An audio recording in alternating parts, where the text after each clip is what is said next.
To lead the Skol chant and sound the Yaller horn, please welcome the 31st Adjutant General of the Minnesota National Guard, Major General John Jensen.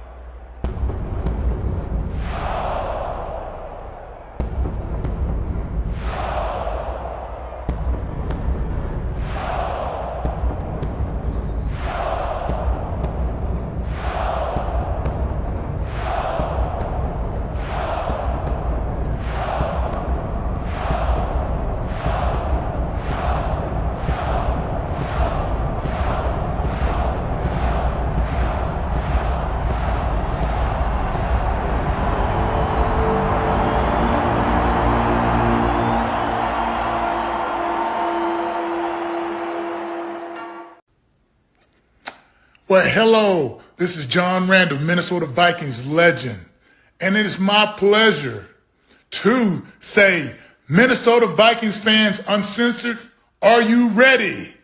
Keith, get your people up. Let's go. Skol, skol, skol, baby. Let's go. Hello, Vikings fans. Welcome to the Let's Go Show. With me, I've got the positive one himself, Cody Bowden. He who greets with smoke, Skoleful Shack, will be joining us shortly. And as always, Keith is kind of getting things fired off in the background, but the captain will be joining us to steer the ship here momentarily. Welcome to our 10th off-season show of the year. We're going to be here every week during this off-season, whether you want us to or not. We're going to get through this thing together. We're going to take a look at some Skol news. We signed some players. We cut one. We traded for another. There is going to be a new episode of You Got Stumped this week. And we've got the first of Shaq's prospects as we start to gear up for the draft. We're going to be covering running backs. We're going to grade our first wave of free agency and see if maybe there are any more moves to be made. And let's just get this out of the way. Cody, I know this breaks your heart. Aaron Rodgers is not going to be a Viking. Oh, well. And J.J. McCarthy's going to be our QB1 heading into the season. Fuck yeah. So, Cody, you're obviously happy about that. It's the right choice, right? Yeah, I think it's the right choice. I think it's a good choice. I mean, we loaded this team up for a no-shit Super Bowl run, in my opinion. And now what scares me the most, though, is, all right, you got this very fast car, and you're dropping the keys off to the 16-year-old, you know. His first car is a V8, and I'm just excited to see what he can actually do in this offense. We haven't seen him play yet. I want to know what the hell we have at quarterback, and why not set him up for success right when he puts his cleats on the field. Agreed. What up, Shaq? What up, fellas? Look at that polo. That's a fucking nice. Look at that. It looks like you belong in George a video. I got it straight from the Vikings.com. Just need to replace this with a Skol symbol. Just get like one of them magnetic name tags. That works. So do you guys think that the Vikings were ever really in on Aaron Rodgers, or do you think that was just some media made up stuff? I think if Aaron was maybe more in on us. But we're just not into you? Yeah. I mean, I think we were in on Aaron Rodgers. I just don't think we were in on the price tag because we want to add one more piece to this. So you think if Aaron Rodgers was playing ball, said, "Yeah, I'll come for $15 million," the Vikings would have done it? Oh, 100%. I'd have been hard pressed to say no to that, man. That's hard to beat. 15 million. That's like backup quarterback money. But do you think Aaron Rodgers then, like you say, no, he wanted us? Do you think he's really playing hardball with us and asking for top dollar, but this is where he wants to come, but only if you give him my top dollar? That don't make sense to me. Well, the thing is, with even bringing in Aaron Rodgers, a lot of people were mad about it, but it's like almost a win-win. Okay, we have Aaron Rodgers. He plays the season. He gets hurt. Guess who steps in? J.J. McCarthy. right? Now we're at JJ McCarthy's in on the year. He gets hurt. Who's stepping in? You know what I'm saying? Then we're just like, oh shit. Now we're going to go after a Dobbs or find that situation.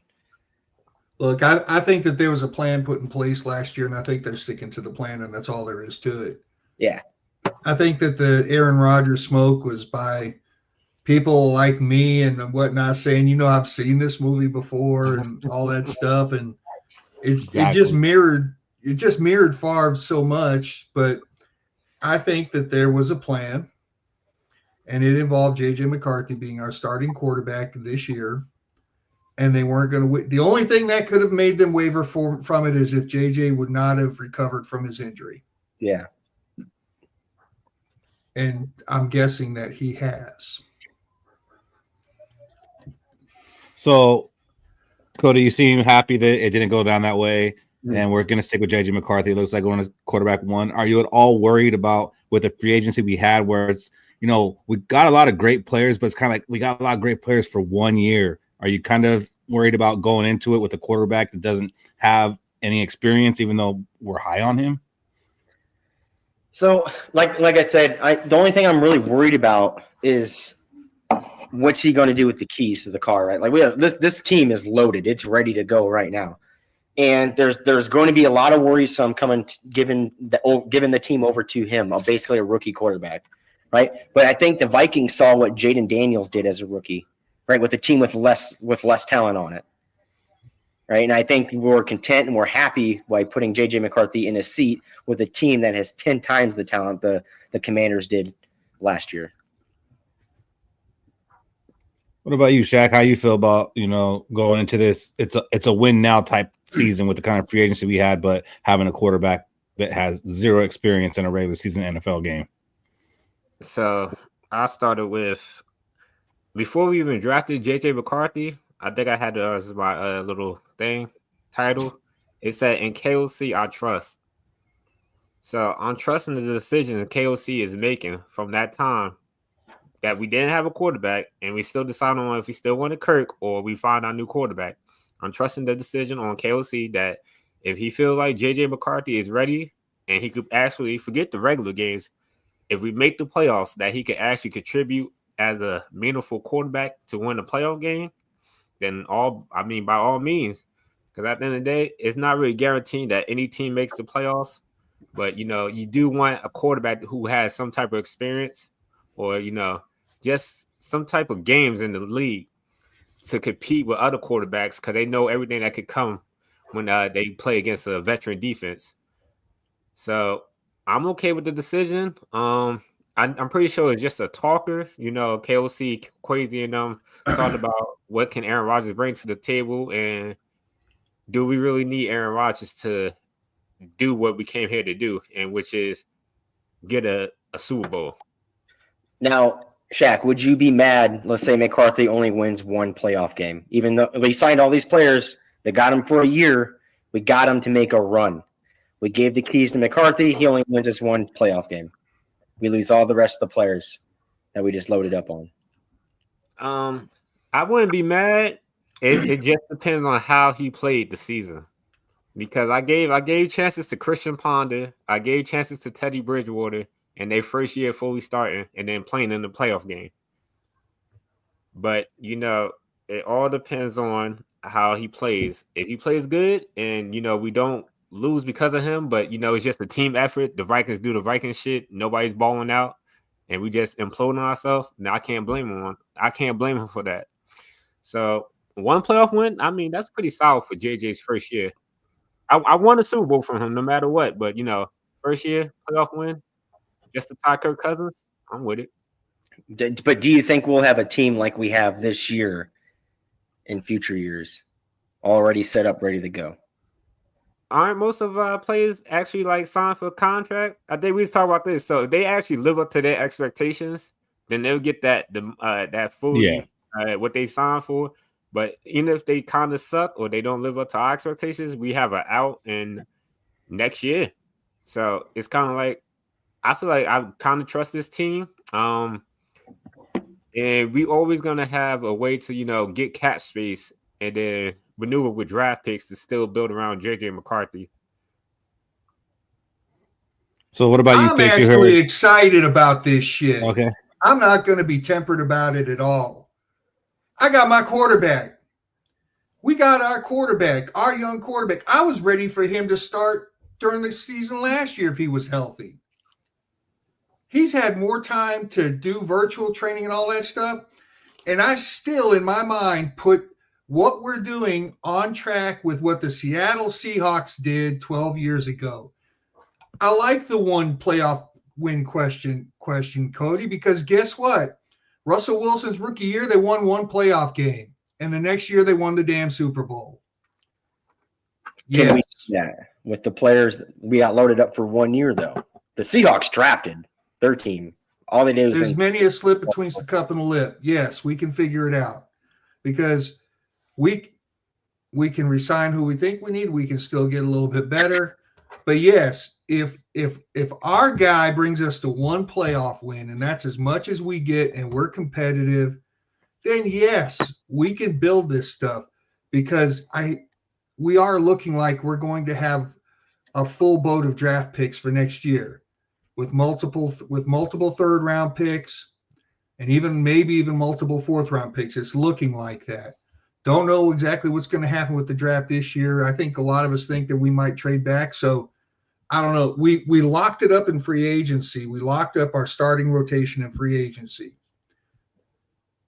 Maybe we trade back so that way we kind of bolster our draft next year so we can get our future next year. I don't know, but I'm excited. I'm ready for this kid to go. So Fish, I can tell you're excited. I can tell you're excited. You're happy. Like this is what you wanted. Now, what is your confidence level that he's going to jump in this car and be able to drive it and, take us as far as we can possibly go? A 1 to 10, about a 9. Yeah. Woo! I'll take that. You didn't say 10, Fish. Why you didn't say 10? No, I'll leave a little bit of room. There's always got to be some room for improvement. Okay. Always got to be some room for, but 9. What's up, Low? We got That's two lows now. There's 2 lows. Oh, we're gonna get confuzzled. Northeast, Skol. Lucy, Skol, if you're still here. Skol. Yeah, I'm excited and I'm confident. I saw all I needed to see. I've said it 20 times. I saw all I needed to see in that half of preseason football to know that kid can play football. That we're gonna be just fine. And now we have an even better roster than we had last season. We have a better offensive line. We have better weapons as a whole, and we'll get to that. But man, I'm super confident. And the whole Aaron Rodgers thing, I did not want that to happen. Of course, there's a little part of me that's like, oh man, I kind of just want it to happen just for the spectacle of it and the entertainment value, but not when we had JJ McCarthy waiting in the wings. Like if we had like Mullins and Dobbs back there and we're trying to figure out what we're going to do, we got this team, but we don't have a quarterback. Okay, go ahead. Let's do the Aaron Rodgers thing and see where that goes. But having JJ McCarthy back there, especially it not being his rookie year either. I know he didn't play last year, but he was being developed. He was learning.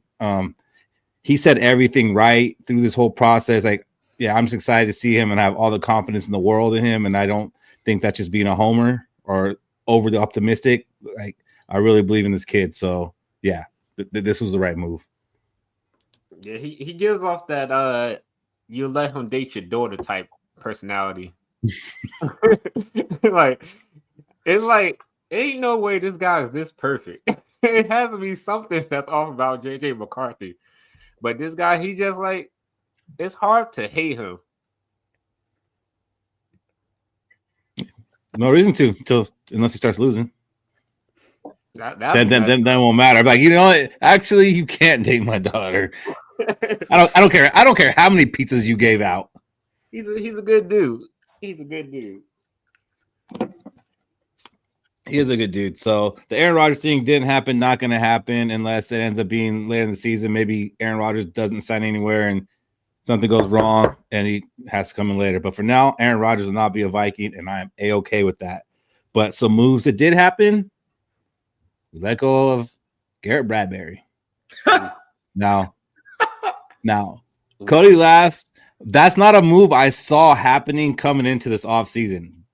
Because I think Garrett Bradbury's great or anything like that, but he was serviceable enough, and I saw us going after 2 guards. I didn't see us going after a center. So to me, it's a little shocking that he's gone. But after we signed Ryan Kelly, not as exciting. I mean, as unexpected, but maybe what is unexpected is that he turned around and signed with the Patriots for 2 years, $12 million, which $6 million a year is more than he was making here. So are you guys surprised that he got that kind of deal? Are you surprised that we weren't able to trade him for something, but we were able to trade Ingram for something? Yeah. Go ahead, Cody.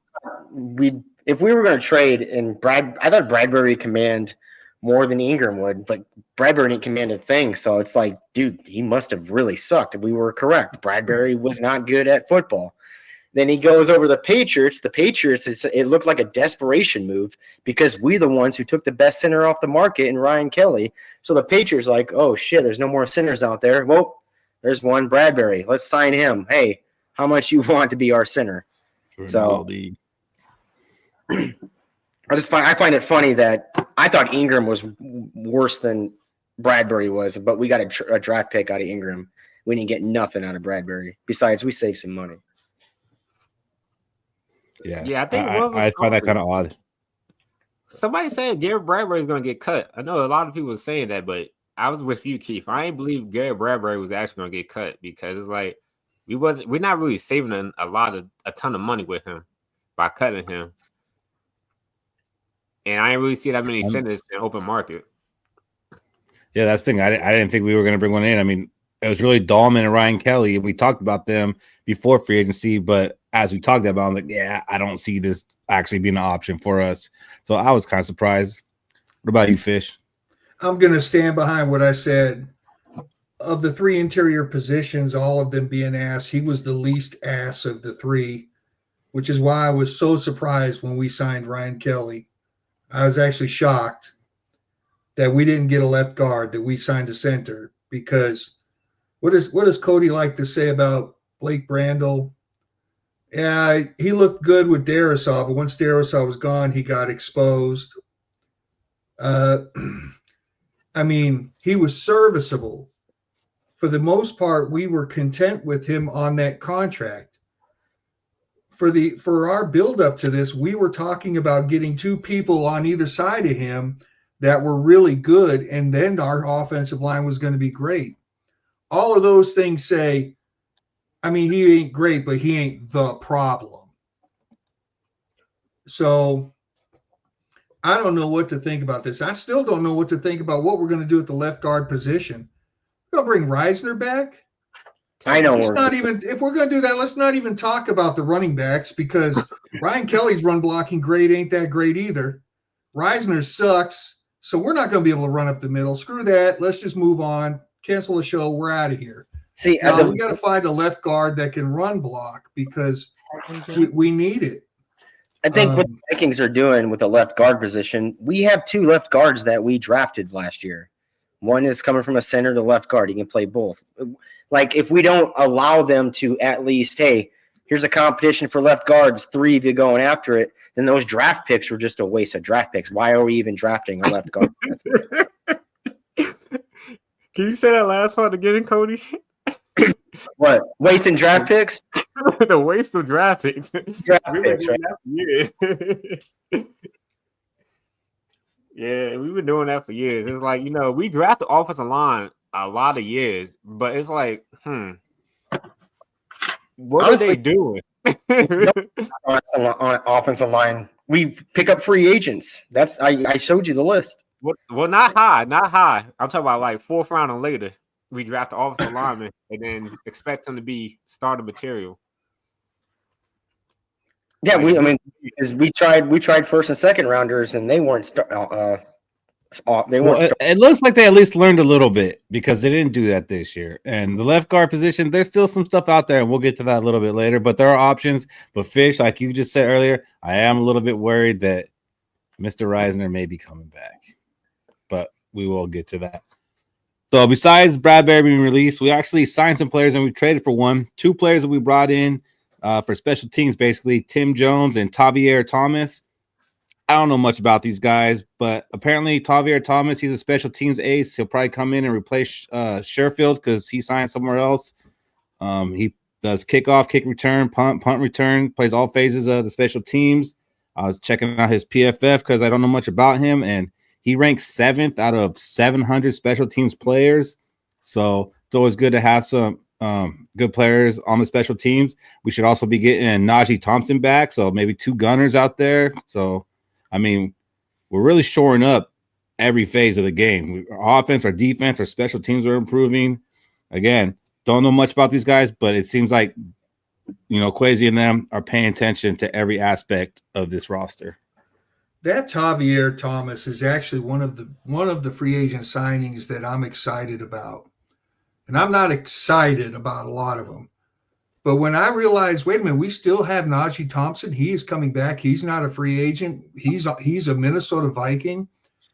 Dude, I think that the special teams part of the team is probably the least talked about, most neglected, just universally, phase of the football game that, is just kind of there. And when you realize that we're going to have 2 gunners like that, man, there could be forced fumbles on kickoff returns and punt returns, stuff like that could just absolutely turn the tide and make the game easier for our second-year quarterback. So I am really excited about Tavier Thomas. Excuse me. Yeah. Good. Yeah. I actually saw a little clip on him from a Buccaneers podcaster, and he did a 2-minute clip talking about how much the Tampa Bay is going to miss him, like saying that was a big piece of their special team. So, I mean, at least like their diehard fans recognize who he was. You're like, we know our special teamers, like the good ones, and when they leave, like, oh man, that's gonna be a bummer. And casual fans like, who cares? Okay. So, I mean, this might end up being a sneaky good pickup. Tim Jones, I know nothing about. You don't know Tim Jones? No, I don't know who. Tim Jones? Who? No, I don't. I know nothing about Tim Jones. I think he's caught. Unusual to be loved by anyone. Oh wait, that's Tom. Yeah, it's Tom Jones. I seen that he's caught like 14 passes in his career playing in Jacksonville. It's about as far as I got in my research of him. He has played some special teams too, but he was like ranked 680th out of 700 special teamers. So I don't know what that one's about, but maybe we'll be surprised. All right, had to get those ones out of the way. Dre coming back, Cody? No, yeah. Cody's bracket not getting busted? Not getting busted. Drake's up by 6 right now with a minute left. Let's go. 100% perfection. So, another player that we signed this week. It seemed like a lot of fans were actually excited about this one. Me, I'm like kind of, I don't know, maybe Brian Flores sees something in this guy that he could do something with. The former number 3 pick overall, Jeff Okudah. Sure. We all know him from playing with the Detroit Lions for 3 seasons. Like I said, he was the 3rd overall pick by the Lions in 2020. Came out of OSU, highly touted. Didn't really live up to it. He only had 2 interceptions. His coverage grades were pretty terrible throughout his career. He does seem to be a good tackler and good against the run.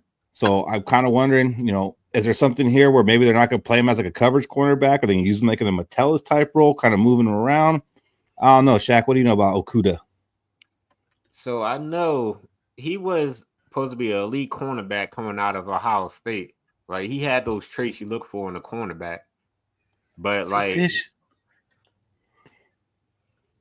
Go ahead, Shaq.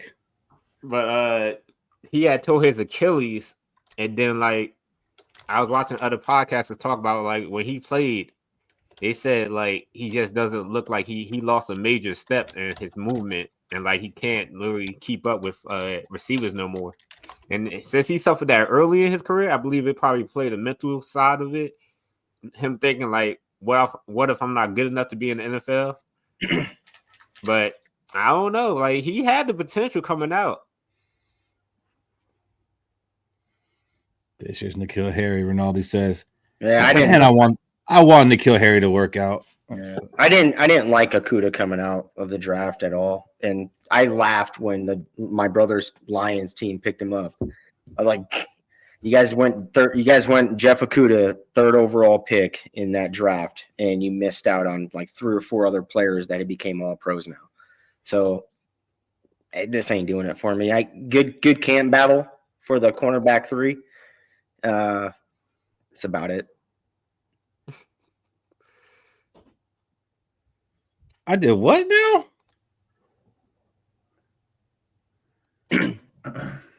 Told you, Fish. Freaking told you. You're glowing. You're not sweating. You're glowing. I'm not sweating. I'm not. That's a freaking problem. I need better lighting in here. That's what I need. Better lighting. Fish, you happy with this signing? Like a prospect? You know, this is a total Kwesi signing. A guy who had high potential. Now it's a low risk, high reward potential. So for those of you who've been paying attention to our show for the last year plus, you know how I am and what happens with players on how I am. And I'm just going to tell you about a lot of these free agents we've signed. I'm going to turn a lot of these sons of bitches into all pros. I don't want this ass signing. Come on now. He's going to get on the field for maybe 100 defensive snaps, barring injury. Terrible in coverage. Yay. That's great for a D-flow defense. Solid tackler. Okay, well, you know, the 3 times that Jamar Gibbs runs to his side, I'm sure that he'll hold him to within 8 yards. Ass. I can't wait to see Michael Fish's first wave free agency grade. Well, my thing is with this signing, we still needed 6 people to be signed to this roster for the top 51, and he's just one of the 6. So it's like if then you can bring up guys like Gabriel Murphy, then we're down to 5 or down to 4. Bring up the who's the other guy that's out there that is McLaughlin? Who? Love. Nudie. McLaughlin? Yeah, McLaughlin, bring him up. Now we're down to 3. We still need 3 more signings for the top 51. Still need to replenish whoever we just pull from the practice squad and the futures contracts. Still going to see signings of like that, put it into that position. So it's just a top 51 signing. You need to fill out a roster, and this guy was probably a cheap cornerback that had a bunch of potential to. Now you're part of the top 51. Will you get it? Will you see some playing time? You might see 15%. Yeah, I just can't wait for him to be pressed into service and get burned on his first play for a 60-yard touchdown by Jamison Williams. Ass. We had to press Fabian Monroe in a service, and that was one of the top 51 signings. You know, I like when you guys do this. I like when you guys do this because it kind of speaks it into existence that it's not going to turn out that way. Wait, you guys, I thought you guys wanted a cornerback that could tackle and who's good against the run. Isn't that why we get cornerbacks so they can stop the run? I mean, I appreciate that about a cornerback for sure, but I would like them to be able to cover too. Yeah, Shaq. Unfortunately, we spent Shaq, I want it all. a year on one who can't do either. So now we have to take this scrape the bottom of the barrel bullshit. If the dude doesn't make more than $5 million, don't even worry about it. He's just filling out a top 51 role. That's all he's doing. Unfortunately, Cody, he's gonna be playing in that top 51 role, and he's gonna be like a nerve. Yeah, I don't think Yeah, see that I've seen this comment a couple of times now in the last couple of minutes. There it is. Depth. Yeah, we've got depth. The problem is we don't have legitimate starters. Well, those will come. When? Fill out the top 51 still. We're still 5 players short. No, we've got people who are going to start, Cody. We don't have starters, people who can play at a high caliber level in that position. You're going to regret that because Isaiah Rodgers is a damn starter and he's going to be a good one. Yeah, okay, we're doing our best to become the Philadelphia Eagles. He's showing me that we're becoming their practice squad, not them. We just haven't signed it. Thank you, Fish. I needed that clip. This guy will probably see as much action on the field as the new signed safety that we have that we just extended from last year. Bobby Bolden, put some respect on his name. No, not him. The guy we just re-signed. Theo Jackson? Theo Theo Jackson. Would he play 3 snaps? Cody, I thought you were going to be negative this year. No, I'm not negative. I know what the team needs. We still need 5 dudes on the top 51. We got 4 draft picks. Playing on bringing the dudes up from the practice squad and the futures contracts. We still need to sign dudes to replace them from the practice squad, the futures contracts. So maybe he becomes the futures contract guy. Or what about this one? What about this one? Is this just a 51 guy? No, he's not. He is going to be our role that played where Jalen Naylor's out there. If we need Jalen Naylor out there for a 9 route, we're keeping Jalen Naylor out there. If we need Rondale Moore out there, like we needed Powell for a first down, on 3rd down, we'll put Moore in there. I love Rondale Moore. Can Rondale Moore be like a wish Percy Harvin? Yeah, before injury, you could. I was thinking more like Jerry's right. Yeah, Jerry's right, kind of like. I love Rondale Moore. I thought when he played with Arizona, I thought he looked really good. He had some pretty nice highlight catches. Then the injury that happened to him kind of slowed him down. And then he didn't even play last year. I think he played like a few handful of snaps in the first game. No, he didn't play. He got injured in joint practice and tore his ACL. Yeah. So, I mean, the times we saw him play, he torched us. If you see at the bottom there, he had 14 catches, 206 yards, 2 touchdowns. And that's in 2 games against us. He also had 52 rushes in his career. And so he's very versatile. So, I mean, they're going to use him like a weapon. He's not brought here to be a wide receiver. He's brought here to play weapon. And I like it. I mean, you get him in the open field, he's gone. Fish, this one do anything for you? You're Mr. Critical over here. I mean, I love the potential. Yes. Okay. I love the potential. I love the idea of having the occasional jet sweep or even running him out of the backfield. I like the potential. It's just one of those things where we're counting on our world-class facilities to keep him on the field. We keep him on the field, he could be a difference maker for us. He could be a real great change of pace and a great weapon for us. But I don't really live in the world of potential.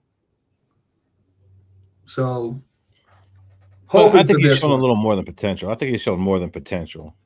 He's actually hoping for this one, Keith. Hoping for this one to stay relatively healthy. Give us at least 13 or 14 games. If he can do that, I'll call this one a big win. Yeah, I think he did play 17 games his last year in Arizona, so I don't think that's asking too much. Mm-hmm. And I think that our defense is going to be so good this year that we're going to be okay with losing Addison for the first 3 games.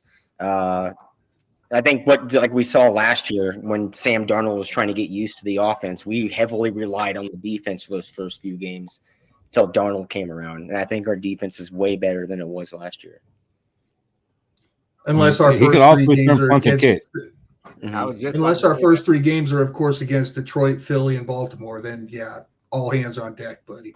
Hey, I'd rather knock those out the first 3 games than have them come down the line when you're fighting for a playoff spot. Yeah, nothing like starting the season 0-3. Every team recovers from that. Hey. Well, I mean, you guys expected that last year. Didn't happen. I did. I guess keep doing what you're doing. Fish, are you 7 wins?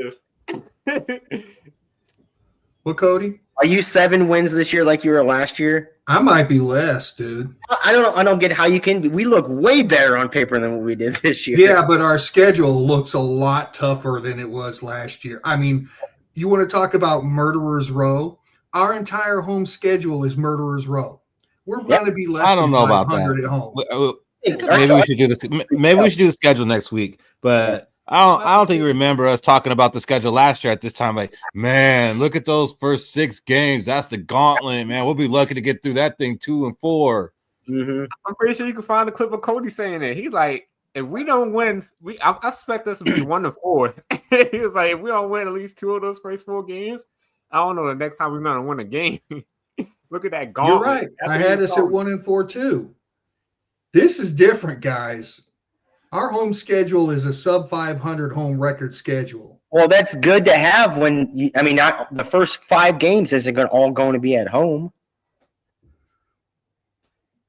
That's Okay, possible. we still have to go to Detroit. We still have to go to Green Bay. First 5 games at home. I And think we'll what's lose every one of them. the Green Bay in December. Not going to Chicago in December. I like that, Timmy. He's 63-3. So the Vikings also made another move, and this wasn't a free agency signing. They made a trade. And this is an underrated trade, I think. I think this was an excellent move because we all saw this guy also torch us last season. We're like, man, why don't we have a player like him? Now we do. Jordan Mason. No, not Derek Stingley. And that's probably never going to happen now that he has signed that new contract, $30 million a year, resetting the market for cornerbacks. Man, we got to steal with Byron Murphy, man. Our GM just knows what he's doing, man. You guys are critical, but now look, you see cornerbacks getting $30 million. Byron Murphy was a steal. Salary cap goes up, players' contracts go up. Fish, even with the small screen, I saw that eye roll. So we traded a 2026 6th-round pick, and we swapped our 5th rounder for their 6th rounder. So basically, we dropped 27 picks to get Jordan Mason in a day 3 of the draft. Because if you guys remember, we traded Ed Ingram for a 2026 6th-round pick. So, man, we basically turned Ed Ingram into Jordan Mason. Well, Which to me, abracadabra. That's magical.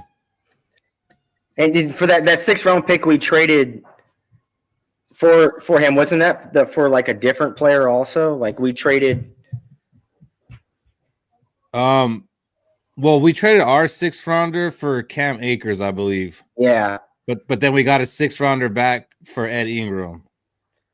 And that's basically our Ed Ingram picks going to the Niners for Jordan Mason. So I'm saying we traded Ed Ingram and dropped 27 picks in day 3 of the draft and got what could be a running back 1 for us for a few years.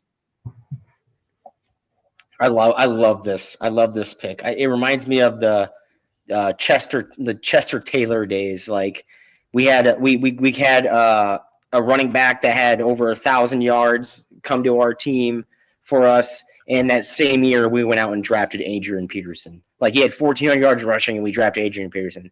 That tells us right now we are in BPA situation for the draft, right? Because we have a really good running back right here that can be a 1,000-yard back. I got to stop Northfish right here because he says, I love Mason. George's been calling it for a month at least. And I got to say, no, George, at least on this channel, you have not been calling it because when we previewed our running back free agents, I said Jordan Mason.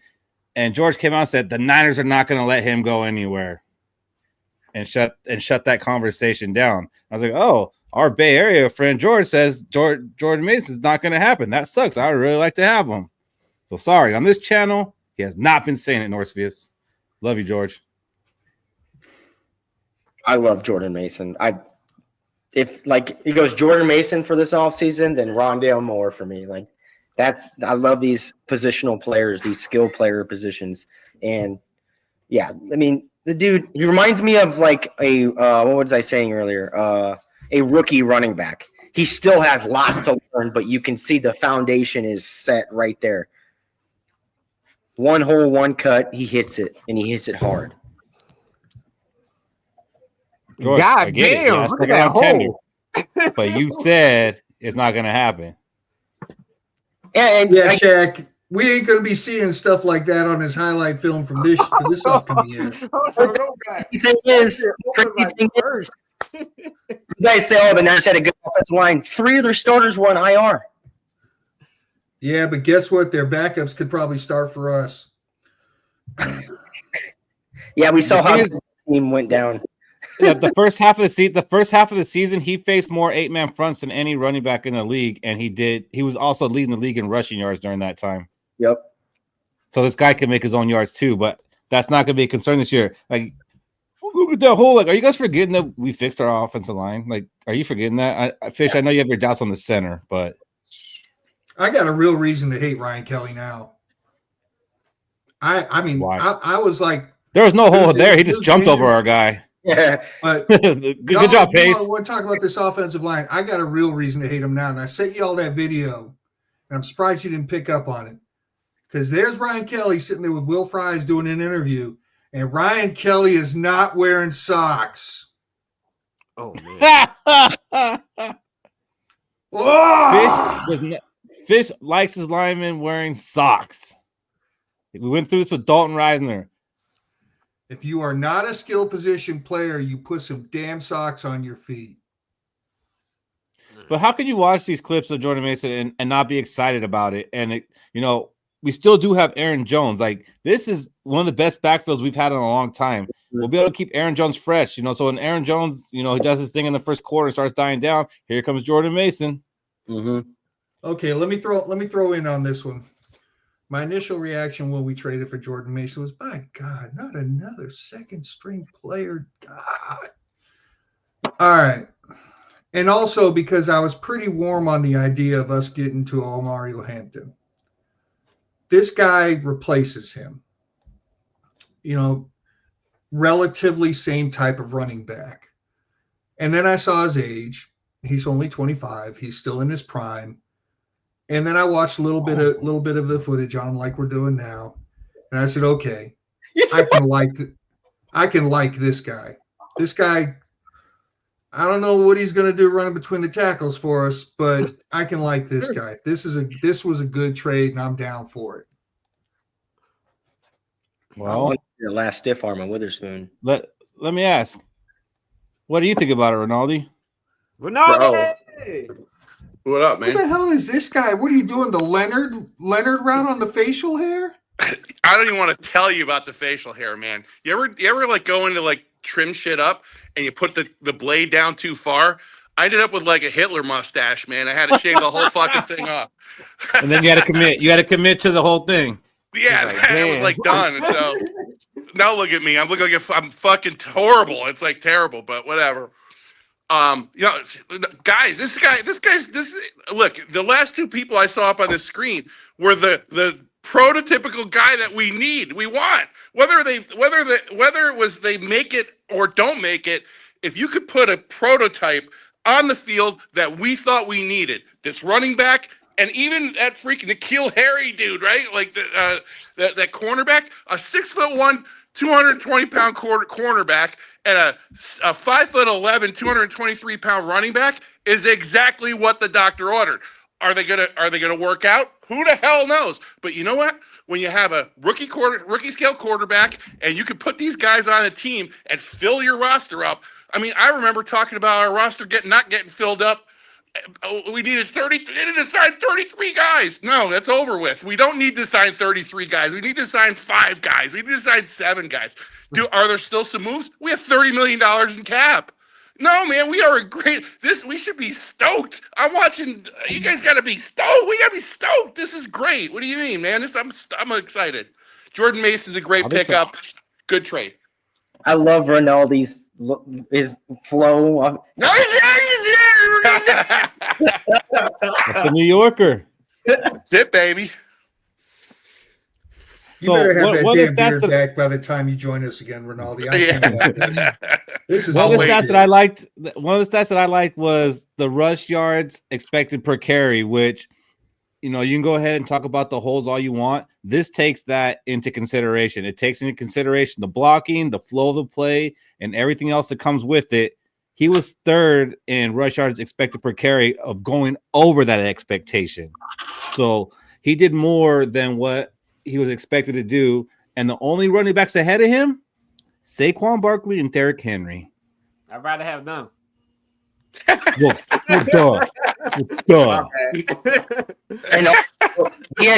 he had more broken tackles than Saquon Barkley did. He did. That's facts.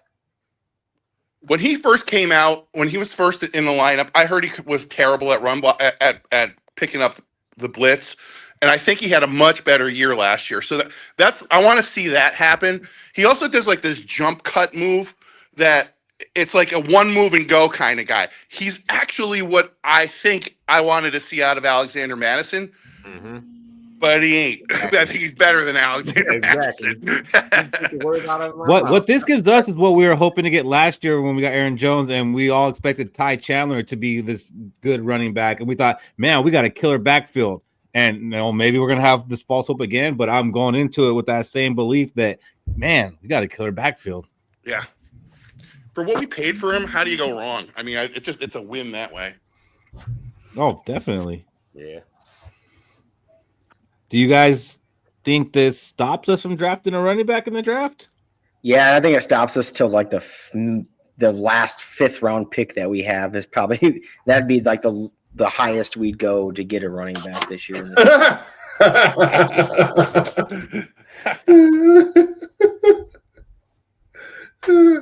Are you okay, Rinaldi, or What's that?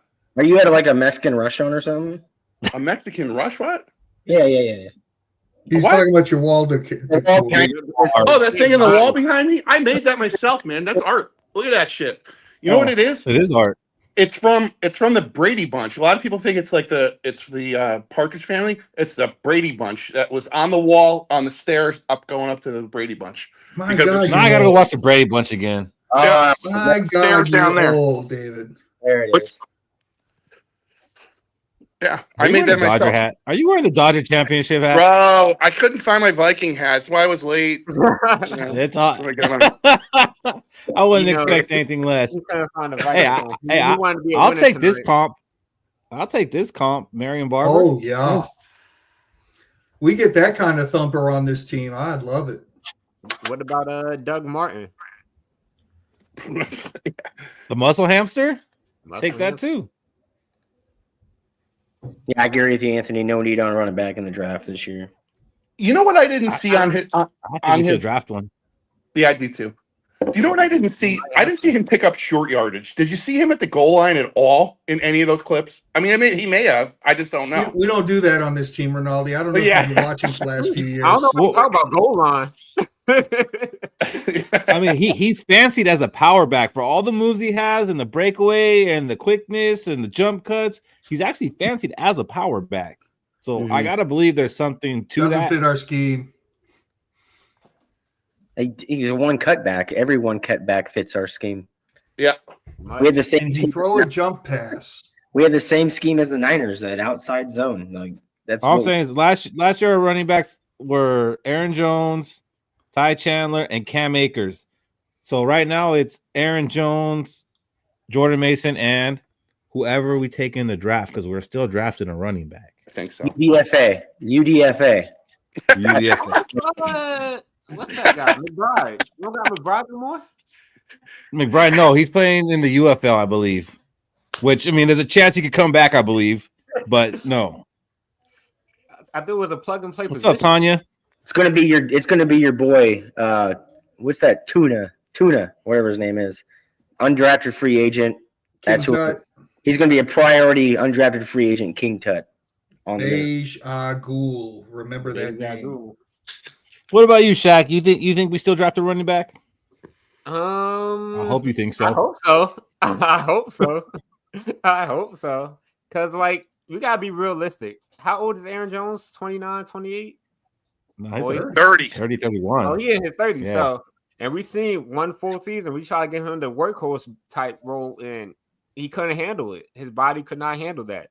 So, even though we got him and Mason for this year, who's our running backs for next year? You gonna bring Aaron Jones back, or you just Draft. gonna roll the boat with Jordan Mason?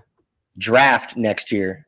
You look at it. Look at the Vikings. Young running back, veteran running back, tandem. Aaron Jones is gone next year. You got a veteran running back. You draft a young running back, tandem. But do you want to pigeonhole yourself into drafting a running back next year? I'm going to pigeonhole ourselves. We still got free agency to look around at too. We got a bunch of things going on, and with all these. Well, I think we're still going to draft a running back, and we're going to talk about that tonight because we're 5 weeks away from the draft, and this is the beginning of Shaq's prospects, which we do every offseason, where he picks a position for the week, and tells us about some players at that position that the Vikings might be interested in. So there's a couple of running backs you might not hear about because, the Vikings don't have a chance to get them. But Shaq, go ahead and take over. Okay. So with the running backs, since we signed or traded for Jordan Mason, I kind of lean towards away from the power backs, since I kind of see Jordan Mason being our running back for the next couple of years, and he brings that power. So to complement Jordan Mason, I went down some running backs who bring a little versatility in the pass catching department and one cut, which Cody brought up. That's kind of our scheme, one cut and go. But they're not the power type; they're more so the explosive type. So who's the first one on the list? My boy! Woo! Fuck! Caleb Johnson from Iowa, the Big Ten star. I believe he was Big Ten running back he won best Big Ten running back. Yep. So with Caleb 6'1", 224, and he's not a power back? He's actually more of a all-purpose back. He's not really that run you over type back, but he breaks a lot of tackles. So I'm a big Caleb Johnson fan because I'm Iowa, right? And I'm a big Hawkeye fan. Like the one game, if you really want to watch who Caleb Johnson is, watch him versus Ohio State. Ohio State had a nasty defense this year, right? And he still averaged over 5 yards a carry. That's the team. He got one touchdown. He had like 80-some yards. But he only had 80-some yards is because Iowa fell back so far in the score. They lost 35-7. Right? Iowa didn't have a quarterback. They just handed him the ball and said, go do something with it. And this is what he does. So on 12% of his runs, he also went for 15-plus yards, which shows that explosiveness.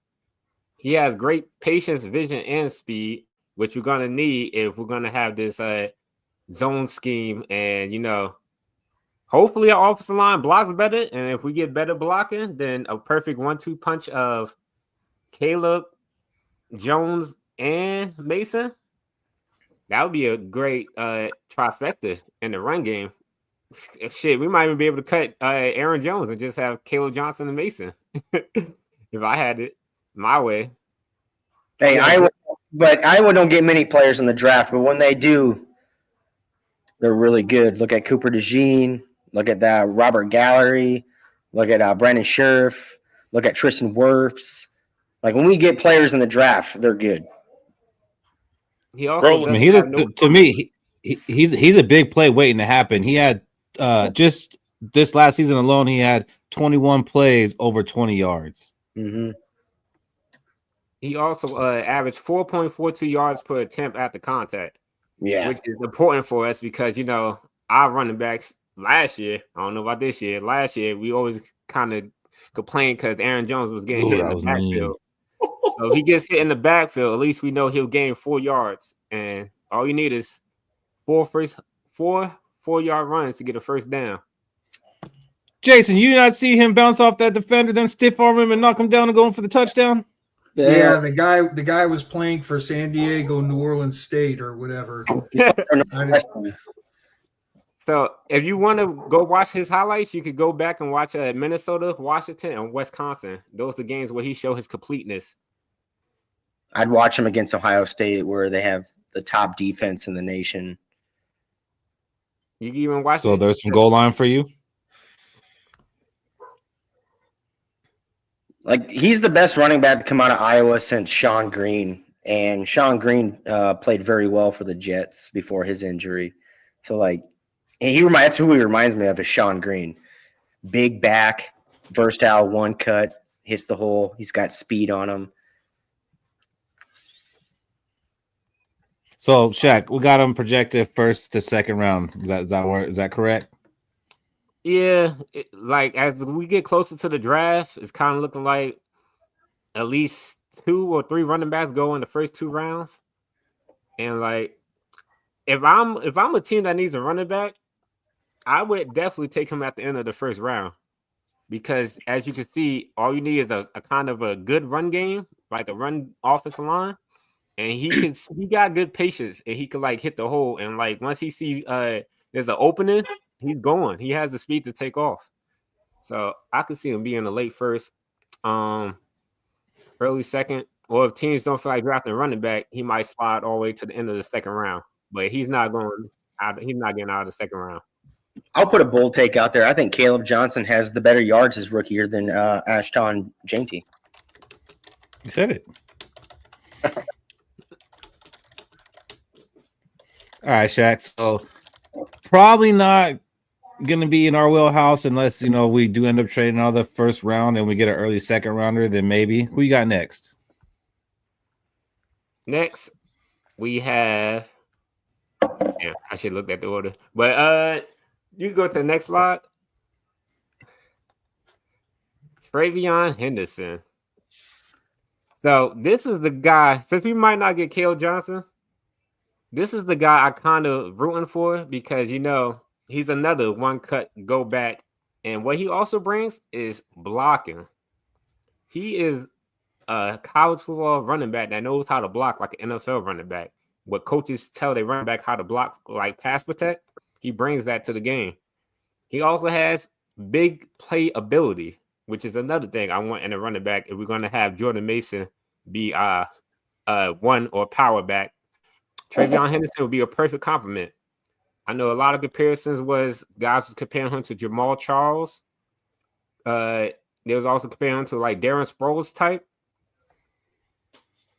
I see Arian Foster. Yeah, Aaron Foster's a good blocking back too, and that's actually how Aaron Foster became the starter for Houston because he could block out of the shotgun. So like, I love Henderson. I like Henderson too. He can just blocking. Like last year, we had to put C.J. Hammond on pass plays because he's the only blocking back that we had. Like I'm watching his highlights. There's only one thing I don't like that I saw about his game. When he's catching out of the backfield, he's not catching. He's cradle catching, and he has to stop. Maybe that's the quarterback not being able to hit him in stride, but he has to stop and cradle catch. He's not catching the ball on the fly. Yeah, that's understandable. I also seen a comparison that they compared him to Aaron Jones type. This block, boom. Yeah. So these next couple clips are him blocking. This one right here. Boom. Yeah. I wonder who's that? Who did he just block? That was a Penn State guy, right? Look, he's taking out edges and linebackers. Like he's knocking them on their ass. Look at boom. Nice. I'm pretty sure one of those Penn State guys was Abdul Carter, the number 1 pick in the draft, also. Possibly. Like, and he on that play, that's when he ran a double move. He ran a double move as a running back, and you don't get that from receivers. Check how old is he? Do you know?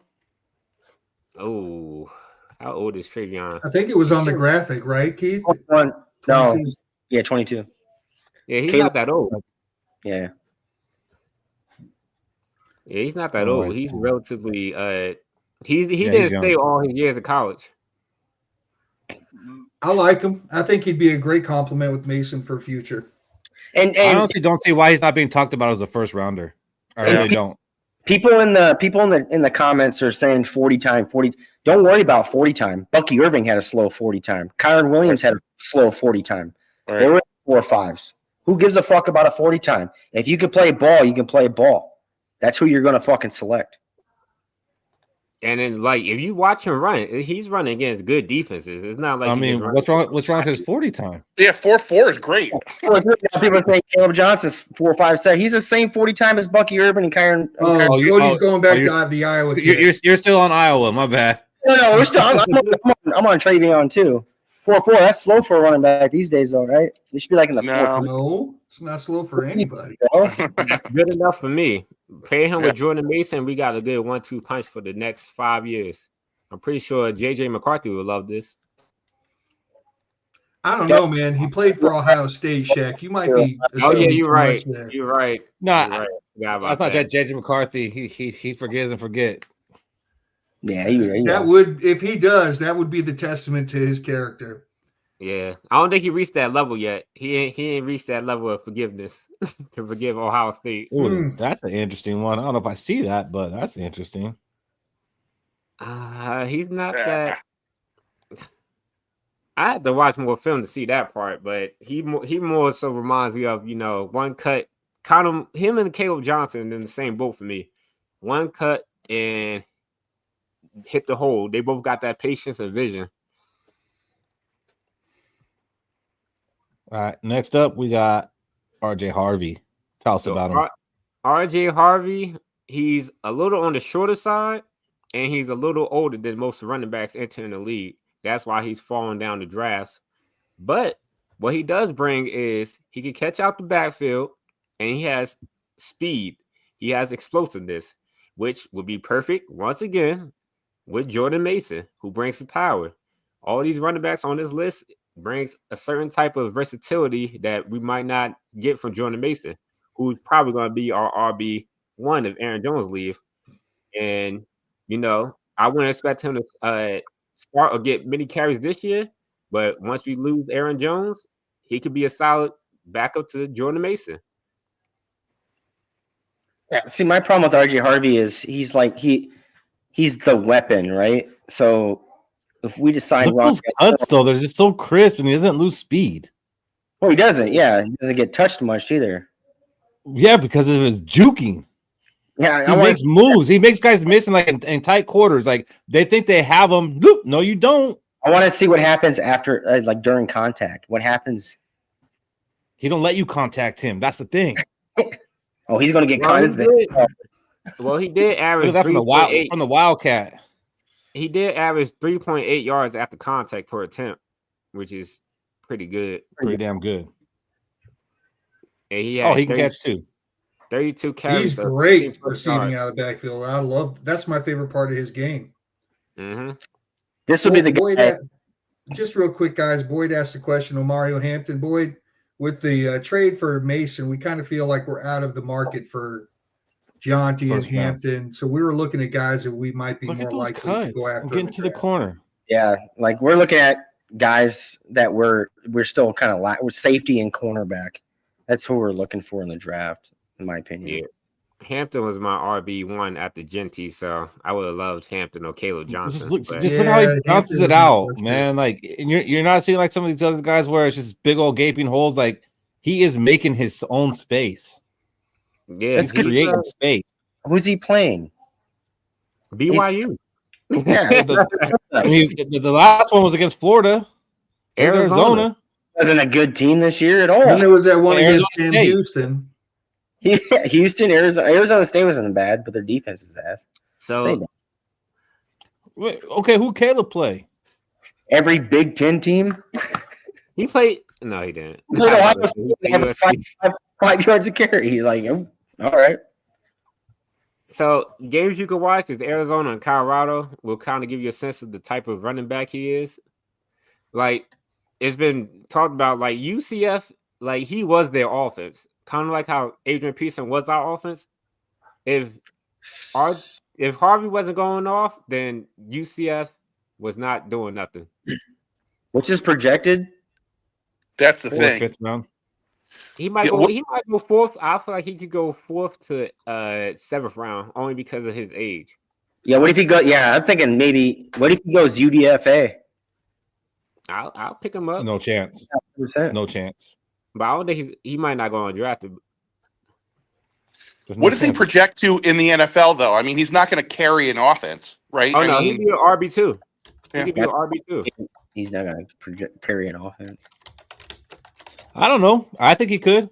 In college, he got stronger as the games went along. In the fourth quarter, he averaged 5.8 yards a carry, where his career average was 5.5. So, like, as the game went on, he just got stronger and better. He doesn't wear down. Like, I don't know. I mean, there's not too many running backs that are bell cow, so maybe he won't be. But I could see him being the RB1 in a platoon. Yeah, I don't know. Because, I mean, he can catch the ball and he can run the ball. He could do everything you want a running back to do. And he's a pack. He's a pack. Okay, except for that, Steven Watson, not a great blocker. That's fair. That's like a cornerback to tackle better than cover. I don't give a fuck if he could block or not. Run the ball. That's your priority. You're a running back. Yeah. I mean, I want you to be able to do everything, but yeah, I mean that would be the least that I'm worried about. That'd be the least that I'm worried about is the blocking. because he's got to do that, maybe 3-5 times a game. I mean, I don't get why it's so hard, to be honest, for a running back. You just kind of just got to take the hit. Yeah, you plug and play, right? I think that's what it was. Just plug and play position. take the Anybody hit. can do it. Easy for me to say when you got a 280-pounder running straight at you. Tell you what, Keith, when we go to Skol Fest, I'm a stunt around Rinaldi, and you take the hit, okay? No, you enjoy that too much. If I was getting, but you know what, Fitch? If I was getting paid, what these guys are getting paid to take the hit, yeah, we got a conversation. All right, we got another one, and that's going to be Trevor Etienne. Tell us Trevor about it. Etienne. Oh, So shit. Cody's saying no. the younger brother of Travis Etienne. If you go back, how I first found out about him, I watched him at Florida, where he was 20 years much old. better at, and before he transferred to Georgia. So things about what I like about him is he has great footwork, and he's another one cut and go back. He has great vision. I put it on par with Caleb Johnson. He has receiving ability. Sometimes you could watch in the Georgia games, he got lined up as slot and caught a pass out the backfield, or even as a slot receiver. He doesn't offer much after contact, though. He's more of a kind of like a Jared McKinnon type, where as long as the hole is there, he'll get you like 4 or 5 yards, and he could also get you 4 or 5 yards catching the ball, depending on what you want to get from him. And I'm glad you said that, Robbie. I'm glad you said that.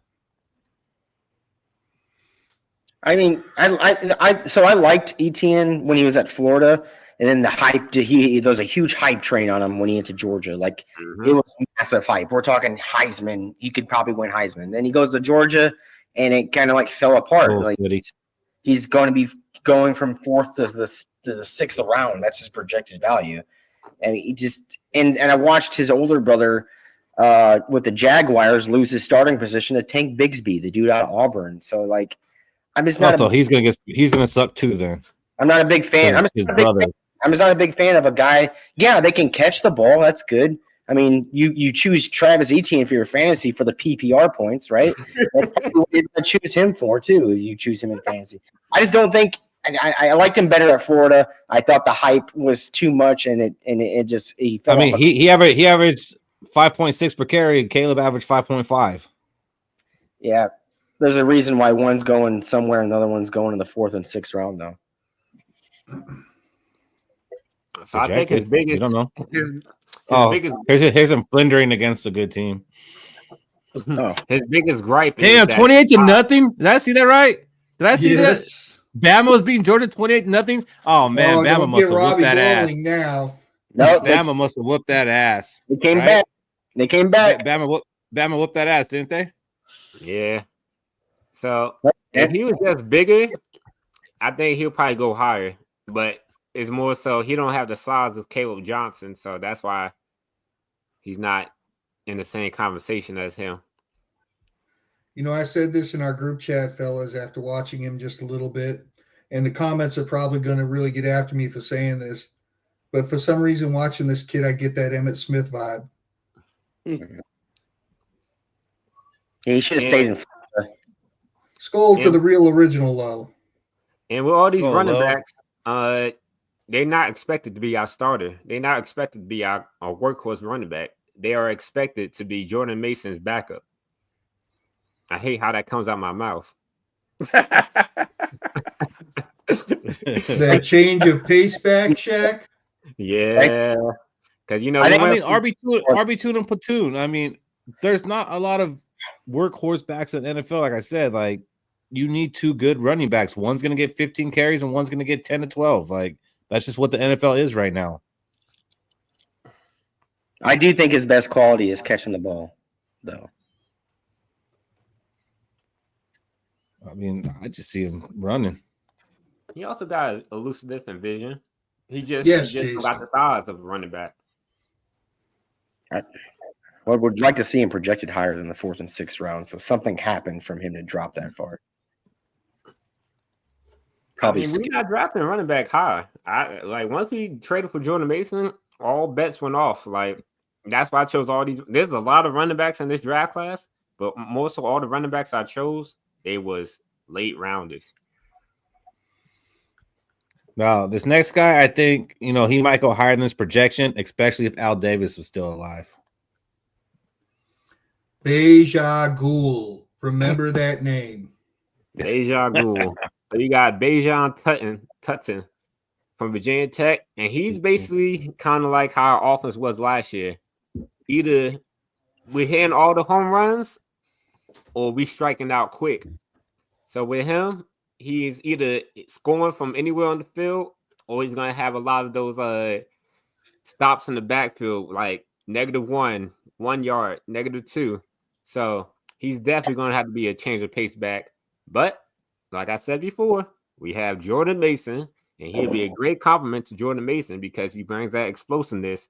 And when you get him into space, he can score. I've seen comparisons for Matt Breida,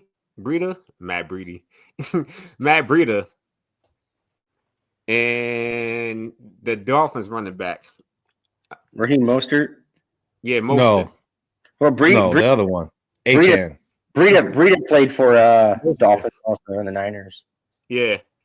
So he's a fit for our system because it's that outside zone or inside zone scheme where you want him to get him into space and he could take off. But in between the tackles, right, he might struggle a little. So do you think this kid gets drafted? Yeah, absolutely. I think he'll get drafted. He ran a 4.32. He's gonna get drafted based off of that alone. This guy's gonna be a nightmare in the screen game. I love him. Then Kenny me too. Drafted? Yeah, and that's my comparison is not Kenny Nwangu necessarily, but who we had high hopes that Kenny Nwangu would be. That's this guy. Yeah, I don't think any team should have drafted Kenny Nwangu. That was there, right? Okay, but since the Vikings did, we have this conception that he was going to be this guy that could come and be a running back and he could return kicks, which he did do. But so could Bashul. He has 2 returns for touchdowns.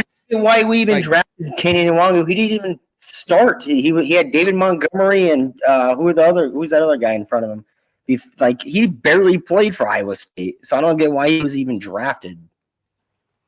I don't know, man. You get this guy just a little bit of wiggle room, and it's a house call anywhere on the freaking field. Back a little bit of wiggle room. Kenny Nwangu was drafted to the wrong Look at team. That. I can't believe he was drafted. He didn't even play. David Montgomery ahead of him. He had was it Jordan Love ahead of him? Not Jordan Love. Who's the other Love guy? Wait, what college team did he play for, Cody? Iowa State. Oh, that explains everything. That explains everything. I really like this. If we're sitting there in the 5th round and he's there, oh my gosh, I would love it. I like this guy. Yeah, me too. I know why Kenny got drafted. He ran a 4.2940. That's why he got. I mean, like in the 5th, 6th, 7th round, are we really drafting players you expect to, really contribute, or are you just hoping they contribute? Let's wait till next year and draft a running back. I mean, if we drafted him, I'm expecting him to contribute. Maybe third downs, especially some screens. But then I'm expecting this guy to be our kick returner and maybe punt returner, which we're probably losing Powell. So, which is fine because he wasn't a great punt returner. But we got Rondale Moore, right? Yeah, Rondale Moore can return. He hasn't returned a lot. So are you expecting all this year or next year for him to contribute? This year, but like I said, third downs and special teams. So you taking Jordan Mason and Aaron Jones off the field for him? No. For plays, yeah. I'm not saying he's going to get a ton of snaps. He might get out there 5 to 10 snaps a game, but he's going to get the ball, 2 to 4 times. And it's going to be a design play for him, not just run up the middle, see what you could do. More importantly, next year, Shaq, it's going to be Mason and him. That's what I'm thinking more so next year. I mean, get him playing, fine. make him return. Developing. But look at put him and more on the field. How much speed you got right there? While you're also worrying about Addison and you're worrying about JJ and find a package with Moore and him out there. Like put those 4 in the freaking field, what is the defense gonna do? Blitz. They're definitely not gonna stack the box. They're definitely not gonna stack the box, so he's gonna have that wiggle room. It all depends on what our UDFA center can do blocking. Fish ain't gonna let that one go until that man has played 13 games. Exactly. So there you have it. Those are the running backs for 2024. You got the You got one more. You got one more, Shaq. Oh, I do? Yeah, a friend of JJ's. Ooh, this guy fell apart too. I forgot. This Just guy, he forgot. Donovan Edwards, college football cover athlete. It was real, and he just took a shit. So I feel like his struggles came from, if you look at any Michigan game, shout out to you, Nick, Michigan had no quarterback. It's like, you know, when we had Tavares, RIP Tavares Jackson, and Adrian Peterson, they wasn't trying to stop Tavares Jackson for throwing the ball. So, like, it was up to Donovan Edwards and the other running back to be forced to gain yards when everybody's trying to stop the run. And he didn't have Blake Corum, who I still won from last year. Shout out to you, Blake Corum, to be that lead back. So he was forced to be a elite running back on a struggling offense. And he couldn't live up to that hype. But what he does bring is he's a one cut back and he has breakaway speed. So I would not be mad at getting him to be a backup to Jordan Mason next year. But you touch him, he goes to be a elusive runner. Fish. Let him learn how to get vision. What was Donovan Edwards missing last year? What was the secret ingredient that Donovan Edwards was missing to his game? Breaking contact. Didn't half his offensive line get drafted and his quarterback got drafted number 10 overall to the Minnesota Vikings? And it was his quarterback that could do the handoff better than anybody that could do a handoff. That's what I was looking for, Fish. Sorry, I tried to set that up. Didn't work. I mean, it took me a minute to get there. I knew I had to go there, but I mean, I remember, watching this kid play. He just come in and break one off for 40 yards. I'm like, what the hell happened to him? So I don't know, man. I'd be intrigued to see him. I would be intrigued to see him. I'm really leaning to Bejagul, though. I think realistically, Bejagul is my RB1 out of this draft for us to get. Ooh. How you like that, George? Sorry, hockey. And I don't really want to call him King Tut because I used King Tonga a couple of years ago, so I don't want to duplicate. Hey, Tonga's got. Oh, damn. So, yeah, like, if we could get Donovan Edwards to play like how he did last year with J.J. McCarthy, who was his quarterback, then, shit, he'd be a perfect backup to Jordan Mason. He'd be a great third. We'll be I'll say we'll be definitely top 5 offense for the next 4 years if we get Donovan Edwards to be like how he was. No interest in Donovan Edwards. I'm out on Donovan Edwards. If we're in the 6th, 7th round and we're looking at Donovan Edwards, let's just do it next year, or let's get a UDFA. George, the Kings just won. That's why I did that, George. So chat, out of these running backs we talked about, which one do you think the Vikings should go after? And take into account where we would have to draft them at when you're saying this. Because you could say, oh, obviously it's Caleb Johnson or Travion Henderson. But now you're talking about, okay, we got to do this either in the 1st round or maybe the 2nd round. Which, Henderson, man, I might. Yeah, for me, it have to be Henderson. I pick on it. If we get Henderson. Because I already said, I don't think we're drafting in the 1st round. And I think we're going to acquire a 2nd and 3rd round pick. So we will have a 2nd rounder and 2/3. So, I mean, if we're in the 2nd round and Travion Henderson's just looking at us right there as we're picking, I'd have a hard time saying no. I mean, obviously it would depend who else is there, but Travion definitely my number 1.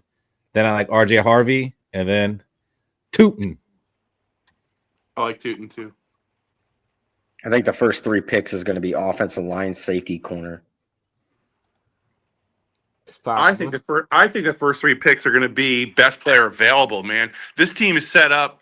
This team is set up to start everybody that's out there. I know. We probably need another cornerback. I heard Fish saying that a little bit earlier, that you're not entirely in love with the cornerback room.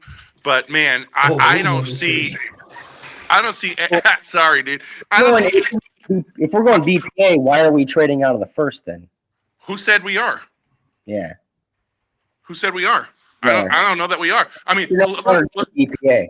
we are not playing free agency next year, Cody. We don't have free agency next year. We have the 4 draft picks, 5 draft picks that we have this year, whatever we turn it into, and the 5 or 6 that we have next year.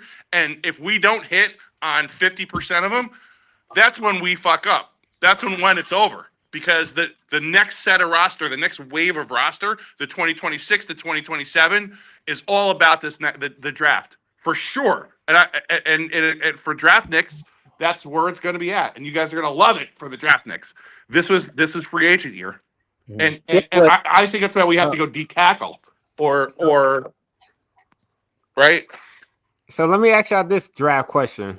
With crazy track record of first round picks not really contributing that much rookie year, would you guys be upset if we drafted Amarion Hampton or Caleb Johnson with our first pick?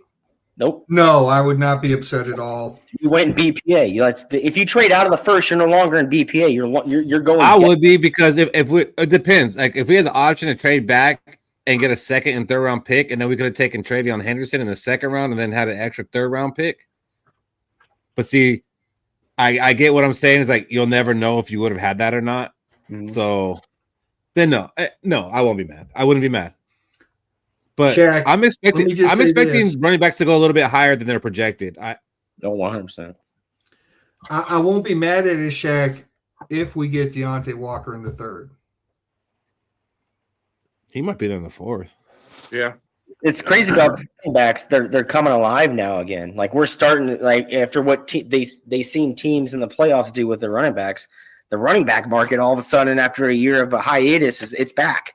So it might be smart to draft a running back on a rookie contract, like we draft quarterbacks on rookie contracts. So that way you don't have to pay him if they start doing very, very well.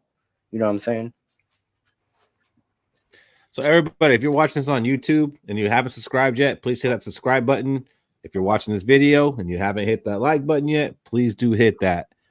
So Shaq, thank you for that presentation. He's going to have one for us every week until the first round of the draft, which we will be live here for the first round of the draft. Even though I don't think the Vikings will be picking that day, we will be here, and it's going to be a party, just like every other year. It's a party. So bring your drinks, join us for the draft. And if you don't join us for the draft, join us to celebrate my 1-year anniversary with MVFU. Fish, they don't get that one, and I wish you could bring it up. And then, in the case that we don't pick in the first round and we end up with multiple picks day 2, we'll be live that day too. We're putting in overtime. So join us for that. Right now, switch gears a little bit. Let's do a little bit. You got stumped. And Fish, what is you got stumped? That's our trivia game, baby, where I'm going to go one-on-one with somebody. I give you a topic. So far, I have played with David and Cody, and now we're going to play against Shaq. I'm going to give you a topic. I'm going to give you clues. You got it. You're going to have guesses. See if I can stump you or see if you can get me. I am currently welcome back to another episode of Let's see if I go 5-2 or do I slip to 4-3. Let's Skol's You Got Stumped, the Minnesota Vikings trivia game. I'm Fish from the Let's Skol podcast. Today with me I have the one and only he who greets with smoke, Skolful Shaq. All right, here we go. All right, Shaq, your category is going to be, what player is this?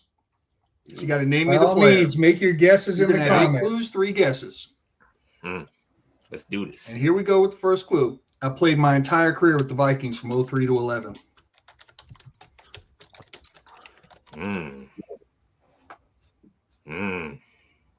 That's a long career. Mm-hmm.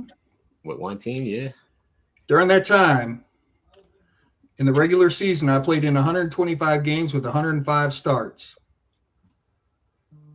Okay. That's a stat right there. Game started. My stat line would look like this for the entire career with the Vikings: 761 tackles, 67 tackles for loss, 15 sacks. Okay. Ooh.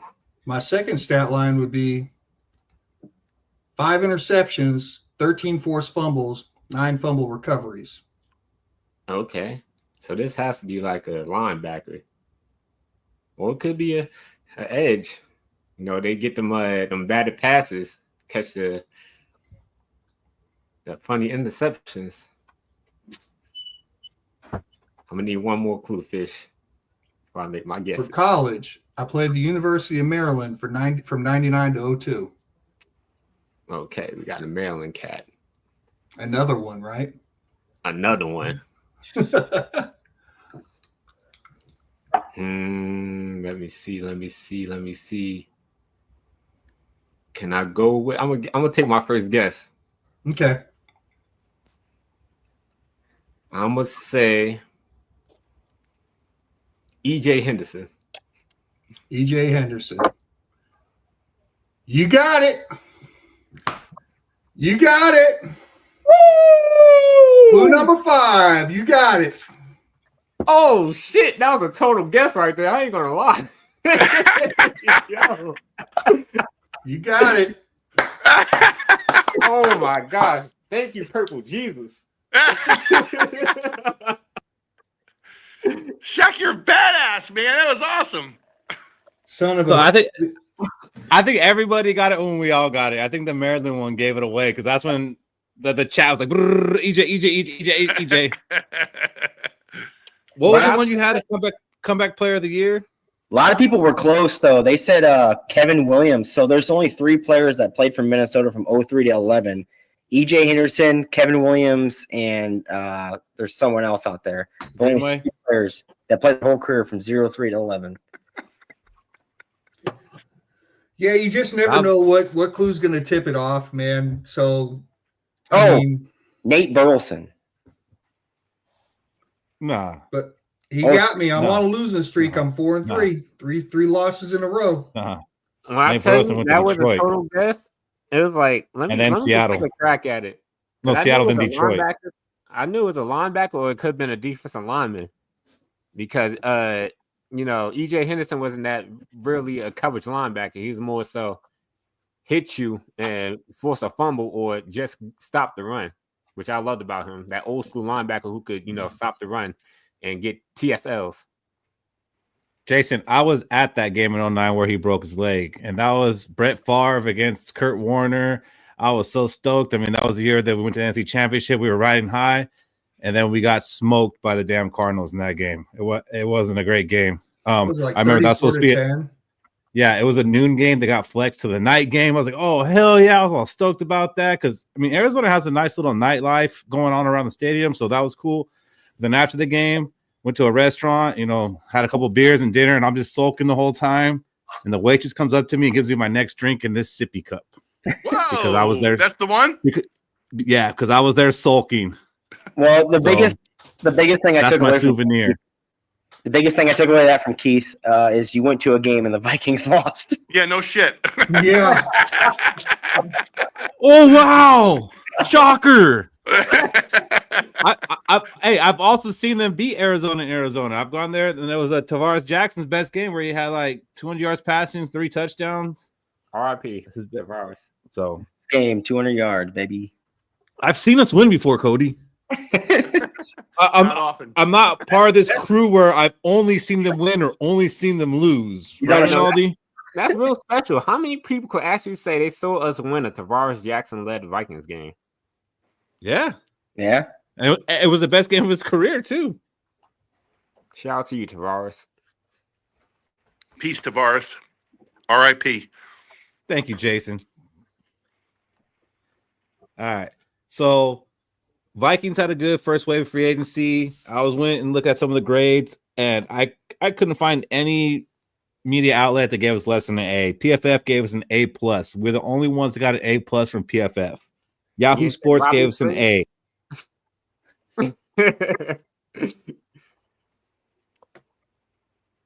Lost it. Coward hated it. Coward hated it. I said reputable though. Robbie, he's reputable. Robbie Nolan. Robbie Nolan, no, he doesn't. No, he's not. We like him, but he's not reputable. So like I said, Yahoo Sports gave us an A. No A plus was given. CBS Sports gave us an A minus. USA Today gave us an A. So basically, all the media outlets gave us an A. It was a great first wave free agency according to them. However, we're fans. We watch this team every day. We pay attention to every single move. Ronaldo, what do you grade this first wave of free agency? I think it's still it's a little bit undecided at the end of it. I love the fact that they spent $300 million. They went all in. I like the nastiness of the players they got. I think they do pick people that like football, and I think that's kind of one of the things that you don't know about the draft. I mean, we can look at all the stats and how fast they are, but at the end of the day, I got to put a grade on it, and that grade would be an A. They spent. I like it. Let's go. I'm fucking excited. And then throw in McCarthy. It's the plan. I'm glad they're taking the path of the plan. So let's go. I'm in. I like the wardrobe switch too. What's that? The hat. Oh yeah. I got it right now. Yeah. I got like my Sylvester cup. I'm a guy who collects glassware, and that's a sick glass. I swear to God, Ronaldo, I thought you were at a Mexican restaurant and you dropped acid. Like, because you were just like sweating a little bit when you got on, and it was just like. You look a little more Ronaldo right now. How you look right now? Without the beard, though. Without the beard. Cody, what do you grade this first wave? I grade this first wave of the off season and free agency an A plus. I fucking loved it. I loved every single signing we have. Right? I love the Jordan Mason trade. Like, they just came out with power rankings post free agency. We're 7th in the National Football League in power rankings right now. I think this is a team that is built for the now. 1 to 2 years. Here's our run. All right. The only person that we have to rely on, a lot of weight is on the kid's shoulders, is JJ McCarthy. We're giving the keys to this fucking Mustang. Like I always said, we got a Prius or we got this whatever. Here's the keys. Ride with it. Try to beat out these V8s. We're the fucking V8 now. We're the V8 car. Right? Well, now we got an inexperienced driver behind it. Please, God, play well. I think it was an A-plus offseason. The trade for Jordan Mason, getting that Ryan Kelly, getting the 2 worst people off your offensive line the fuck out of here. The 2 main people we complained about every single fucking game of the offensive line, and Bradbury and Ingram. Don't fucking lie if you didn't complain. You complained about those 2 people. They're gone. They're replaced. Here we are. Super Bowl team, 1 to 2 years. This is just a different Cody from 365 days ago, and I like it, man. I was ready to kick Cody. I was ready to kick Cody off the show last year. I was like, I get the negativity and all that, but this is just too much, man. Like, this is depressing. So I'm happy to see it. Shaq, what do you got? So to piggyback off what Cody was talking about, getting rid of Ed Ingram and Garrett Bradbury. We don't have nobody to blame no more for offensive struggles. Like, those I go to. Garrett Bradbury, Ed Ingram, and Kirk Cousins. Those are the 3. And now that we don't got them, we gotta find somebody else to pick on offense. But as far as grading goes, I'll give it a B plus. I want to say B plus A minus range. Only because we filled most of our needs, but I'm not ready to give Blake Brandel the starting job that easy without real competition. There's still guards out there, which you're going to get to, who I want to compete with Blake Brandel at the minimum. Because right now, I'm not trusting these draft picks that we drafted to compete with Blake Brandel. I want somebody who's actually has starting experience, who actually could be competing for best offensive lineman starting for it, not just best left guard.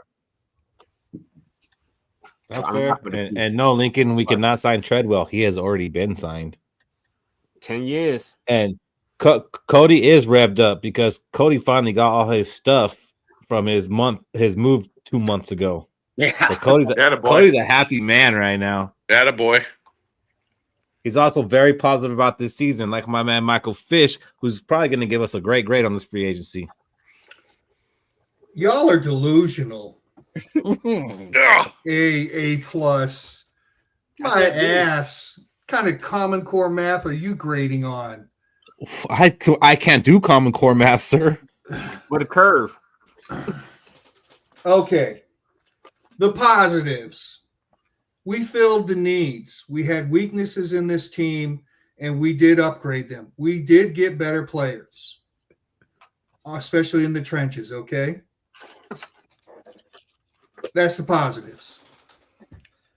They're old. They're declining. They're overpaid. Our cornerbacks are all ass.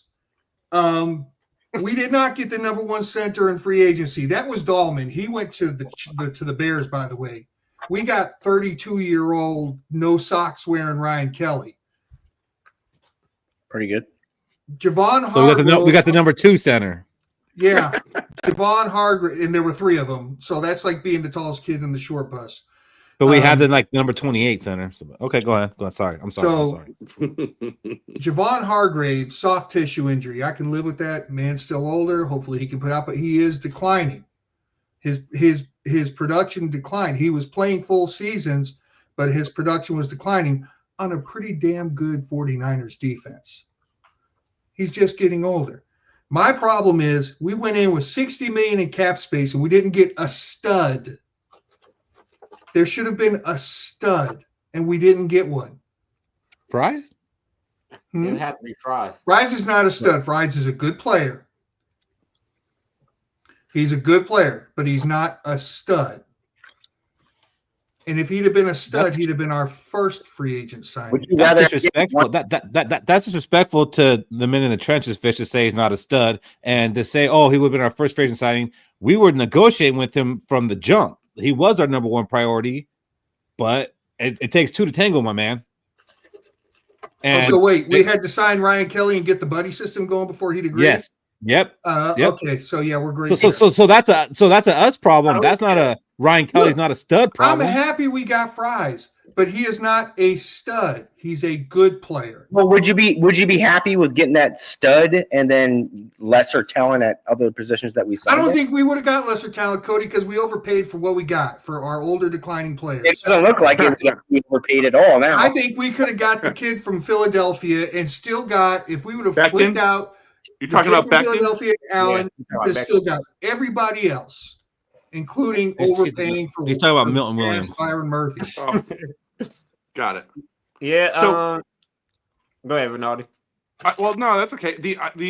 I think that looking at a stud, I think that they proved that a stud isn't the way to go last year.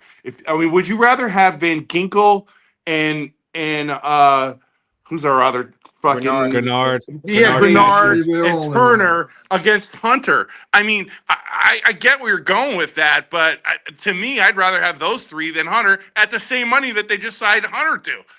To me, that's an absolute win, and I think that's what we did. I think you're going to overpay no matter what you do in free agency.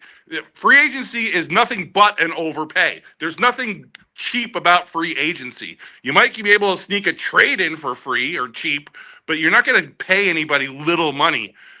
And you could just see that as these contracts come in. It just doesn't stop. So I don't know that there's any steals in free agency, and I don't know that there's really any studs in free agency. Calling Becton a stud or McNeil, right? Or whoever that other dude's Milton Williams. Is he a stud? He only had like 500 snaps. He's not a 800-900 snap kind of guy. What do you do with those 500 snaps? He might have done okay, but so is Hargrave and Hargrave and Jonathan Allen. Okay, but we're going to get excited about Isaiah Rodgers, our cornerback 4 from the Eagles. I am. I'm super stoked on Isaiah Rodgers. Yeah, okay. So It's a similar- he's going to be our starter in our press man coverage. it's a similar thing. He absolutely is going to be a starter in a press man cover. and he's gonna get cooked. Watch. He's All not right, going to so- get cooked. I'm You're gonna going to be get like, damn, we only signed him to 2 years? Man, Kwesi, you messed up on that one. You dropped the ball. We should have signed him to a 4-year deal. That's what you're going to be saying, Fish, at the end of the season. So I hope so. Like I said, I'm going to be turning a lot of these free agents into all pros.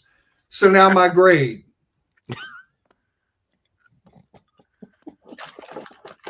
Yes, you're great, sir. I was on the fence between a B- and a C+, but then I had my little introverted revelation about Jordan Mason. I give us a firm B-. Yeah. I'll take that from you from how negative you've been about it. A B- is fair because that shows that you actually do think it could still work out. You're just not seeing it. Because I'm not too far from you. I'm at a B+. If you would have talked to me a day or two after the first day of free agency, I was A+ all the way. The reason why I'm at a B+ is not because I'm mad about anybody we signed. I'm stoked with who we signed. It's just I was kind of hoping with the money we had, we would sign more players with longevity. And this is more like we went all in for a season. So that kind of bums me out. But I do think with the players that we signed, like we can compete for a Super Bowl. So I'm stoked about that. And I was talking to Shaq earlier. There wasn't a lot of young players in free agency that was worth signing to like a 4 or 5 year deal. There just really wasn't. So we got one of them. We got Fries, and he's a part of our window. And we're gonna take another crack at it next year. Like right now, it doesn't look like we have a lot of cap space, but a lot of these contracts could end up just being 1 year deals, and then we get that money. The cap goes up. We're gonna have money again next year. Not the same type of money, but we can look maybe for younger players next year. But there just wasn't a lot of young talent available, especially at the positions we needed. So I'm giving it a B+. I'm stoked with it. It's just it's a 1 year play. Why I think what happened, Kwesi's playing this. It's like a fallback plan, right? Signing dudes to 1 year. He's like, okay, if I don't draft well, at least I can lean back on free agency every single year, right? Until he hits in his drafts, and that's when we can start signing players to these 4 to 5 year deals, these big names to this team. Because look at him. If he doesn't draft this year, he'd be like, oh well, I can go after the next crop of fucking free agency, right? And I can wait for next year's draft. Maybe I'll draft better next year. Hot take. I disagree with that. I think what happened is if you most of these contracts are 4 year contracts. What year was 4 years ago? 2020, 2021, right? And how many 2021? How many people were in the draft in 2021? It was a COVID year.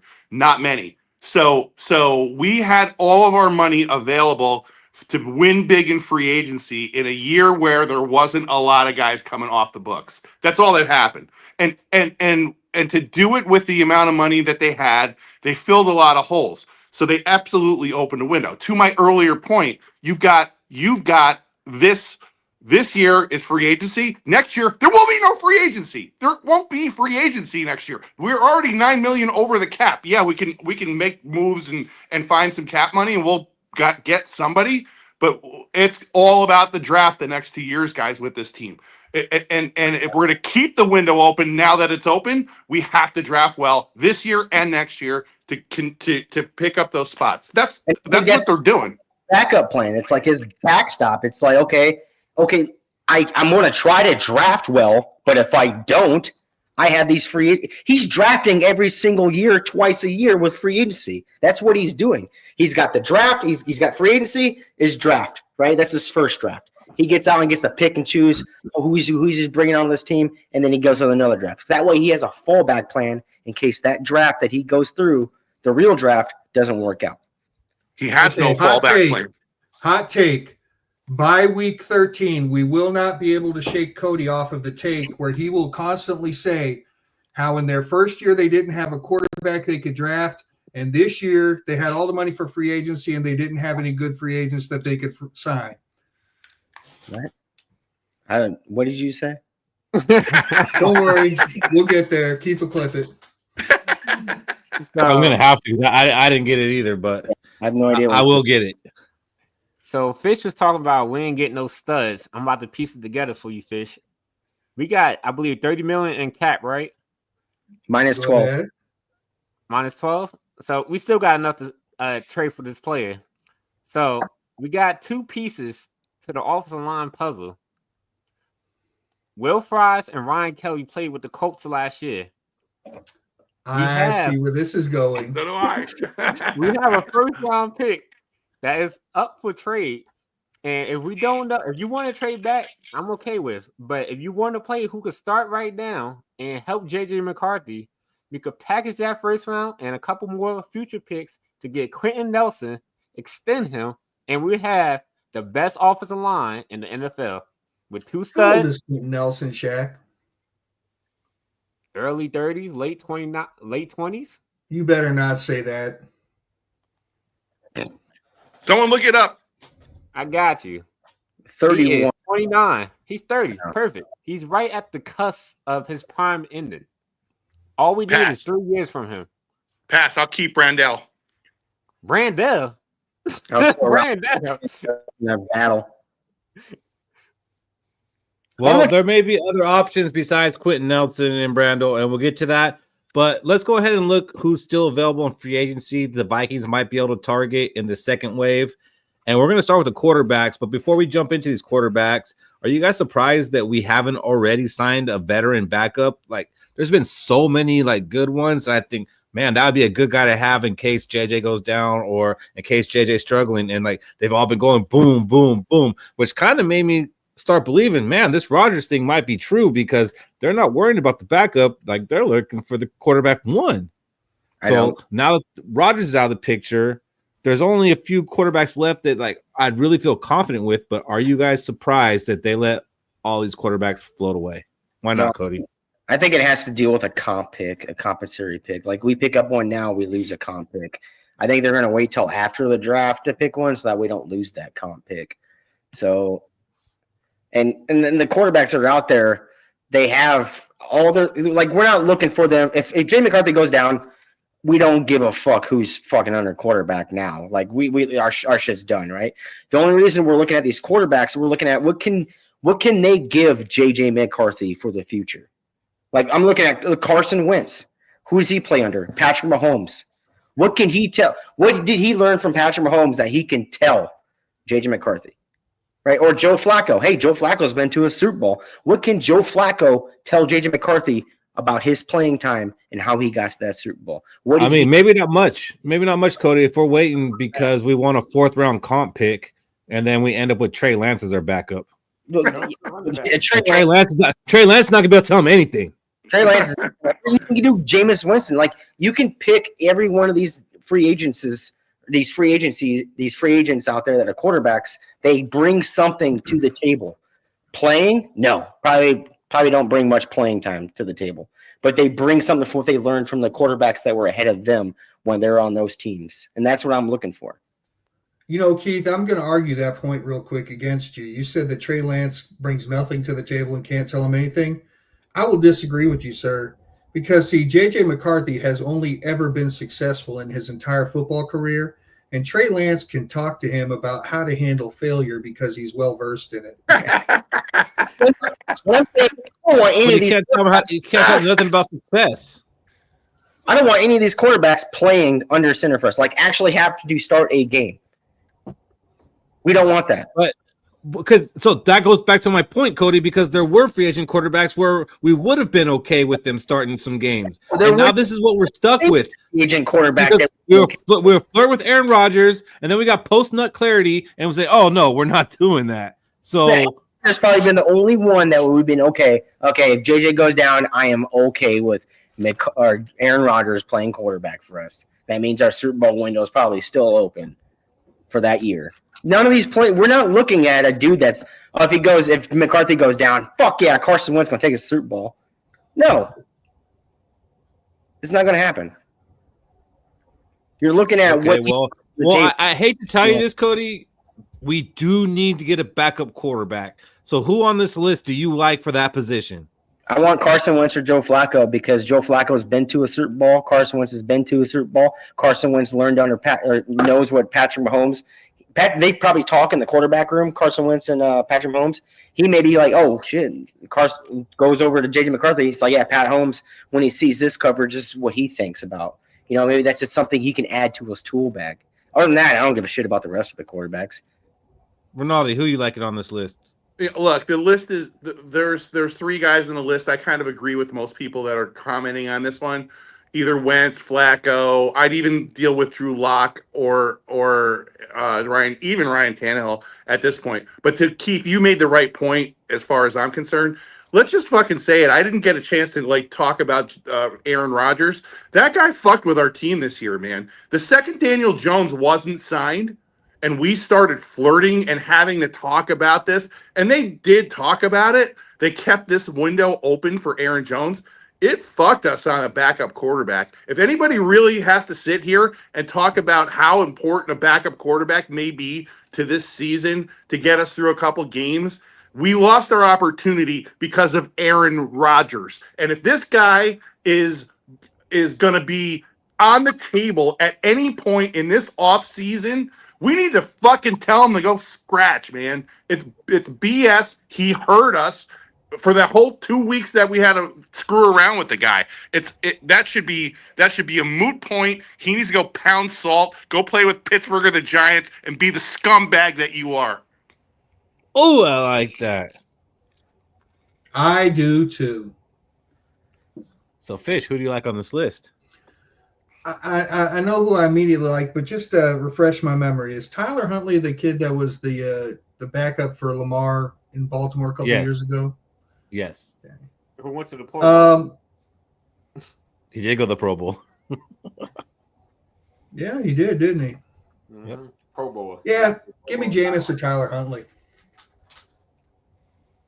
But so those 2 quarterbacks, though, do you think that KOC wants those type of quarterbacks? I mean, he had a problem time with Dobbs.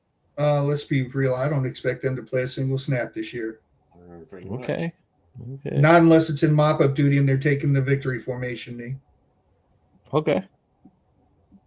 I mean, I'm here to tell you that you guys are all wrong because it's Case Keenum. It's absolutely Case Keenum. Because if Keenum has to come in for a game or 2, I feel confident he can come in and run this offense, and he can hand off the ball better than most of them, maybe even better than J.J. McCarthy. He's a leader. Players like him. I think he'd be a great influence around J.J. McCarthy while he's not playing. So I think he's a mentor. He's another Josh McCown type.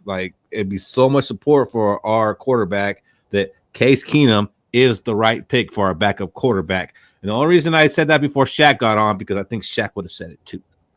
Shaq, who do you like on this list? Go ahead, Fish. I was just gonna say, I like Teddy Bridgewater for the feel-good story. If we go to the Super Bowl, having 2 of our franchise quarterbacks win a Super Bowl ring, that'll kind of feel good for us and those 2 quarterbacks. I even go Jameis or Case Keenum, like Keith was saying, because if we expect them to start 5 to 6 games, our season pretty much over. But 2 to 3 games, they can win us at least 2 out of 3 games in a stretch. What I was going to say, Keith, was the thing about Case Keenum is if he had to come in to play, if that man just threw a 7-yard out on 3rd and 13, the crowd would still erupt. The crowd would still go nuts. I know I would. I don't see. I mean, no. I'm looking at developing J.J. McCarthy all the way, and the Carson Wentz and Joe Flacco is who I would want speaking in J. McCarthy's ear. I think that's for you, Fish. Yeah, neither did Nick Mullins, and he was our backup. I see Jameis Winston as being just like Nick Mullins.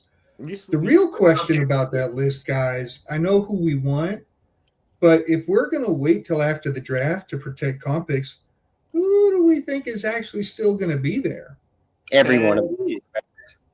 You think every one of them is still going to be there in a month? Yeah. At this point. Nah, I don't think so. I think Carson Wentz is gone. I think Flacco's gone.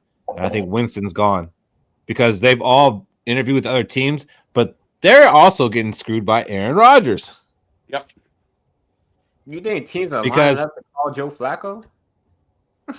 Joe Flacco's have multiple visits. Yes, they are, but they're waiting on Aaron Rodgers to see if, like, okay, we're going to have to get Russell Wilson. Okay, now we also need to take one of these guys too. To sacrifice a comp pick? Comp pick thing is over, I think, because The comp pick thing is getting way overrated and overplayed, all because we got a third rounder for Kirk Cousins. yeah. And Sam Donald. Wait on it. To be Yeah, the TBD. reason it's getting way overweighted weighted is because right now we're sitting on 4 draft picks. So we're looking at having draft capital next year, or maybe we could package it to move up to get somebody. Yeah, so maybe we shouldn't just trade all our picks away instead of hoping like, oh, we can't sign players because we need to get a comp pick. Man, We need pick number 127. fuck them picks. Well, fuck them comp picks. Hey, if pick 127 gets us Travion Henderson, Cool. Then pick 109 that we have would have got us that. Right. So, all right. So it seemed like most people wanted either Wentz or Flacco. Case Keenum was actually more popular than I thought in the chat. So I think out of this list, it was Wentz, Flacco, and Keenum, to be honest. That's what I saw. I mean, I'm surprised Drew Lock didn't get more love because he still is young. He showed, a little bit of potential when he had to come in come in for the Eagles. So I wouldn't be mad at Drew Lock. And Me either. you also got to remember we got QBU here, like KOC. Like if he works with the Drew Lock, can he unlock him? I mean, I don't want him to unlock anybody. That means JJ McCarthy. If he unlocks Drew Lock, then JJ McCarthy's not the fucking starter anymore. No, stop it. Unlocking Drew Lock. I just want QBU to move to the post-grad education and get the doctorate instead of working on their bachelor's degree. Yeah, let's go with some wide receiver love here. So we talked about we might need a wide receiver 3, and Robbie thought we forgot about Jordan Adams' situation. No, we didn't. I do still think we need to bring in a receiver, but look at the ages on these guys, man. Yeah. Like, I guess it's cool that it'd be a 1-year thing. So I think any of these guys could step in and be better than Jalen Naylor and could sub in for Jordan Addison for a couple games. But Rinaldi, who do you think could do it best? If I I don't really want to pick one. I don't like any of them, to be honest with you. I think we're gonna ride with what we got and draft somebody.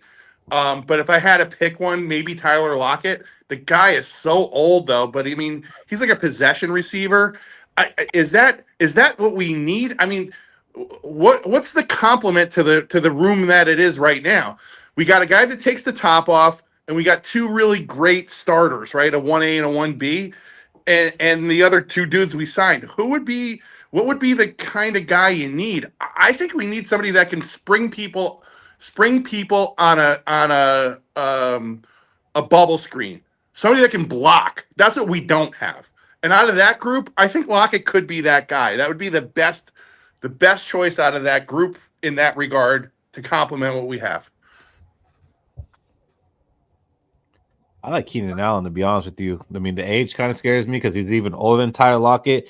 Tyler Lockett probably is my number 1 because he kind of reminds me just like of an older Addison. So Right. while Addison's out, I think he can fill that role. But when you're talking about a possession receiver, I think that's Keenan Allen. And I think that's the guy on third down. On third down, you go to on 3rd and 6, and he's going to make that catch and get that first down. So on this list for me, it's Keenan Allen. Stephon Diggs would be fun to bring back. The story would be fun. It'd be good. But the man just tore his ACL in October.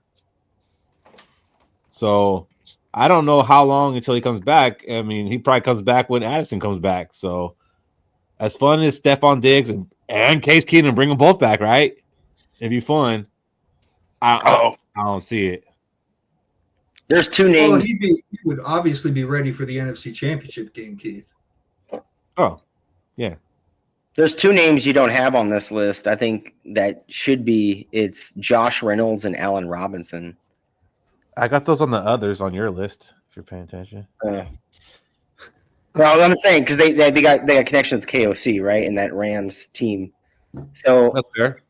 and they Robert know Woods too, then. they're like, and they already signed Rondale Moore, right? They got Addison and they got Jefferson.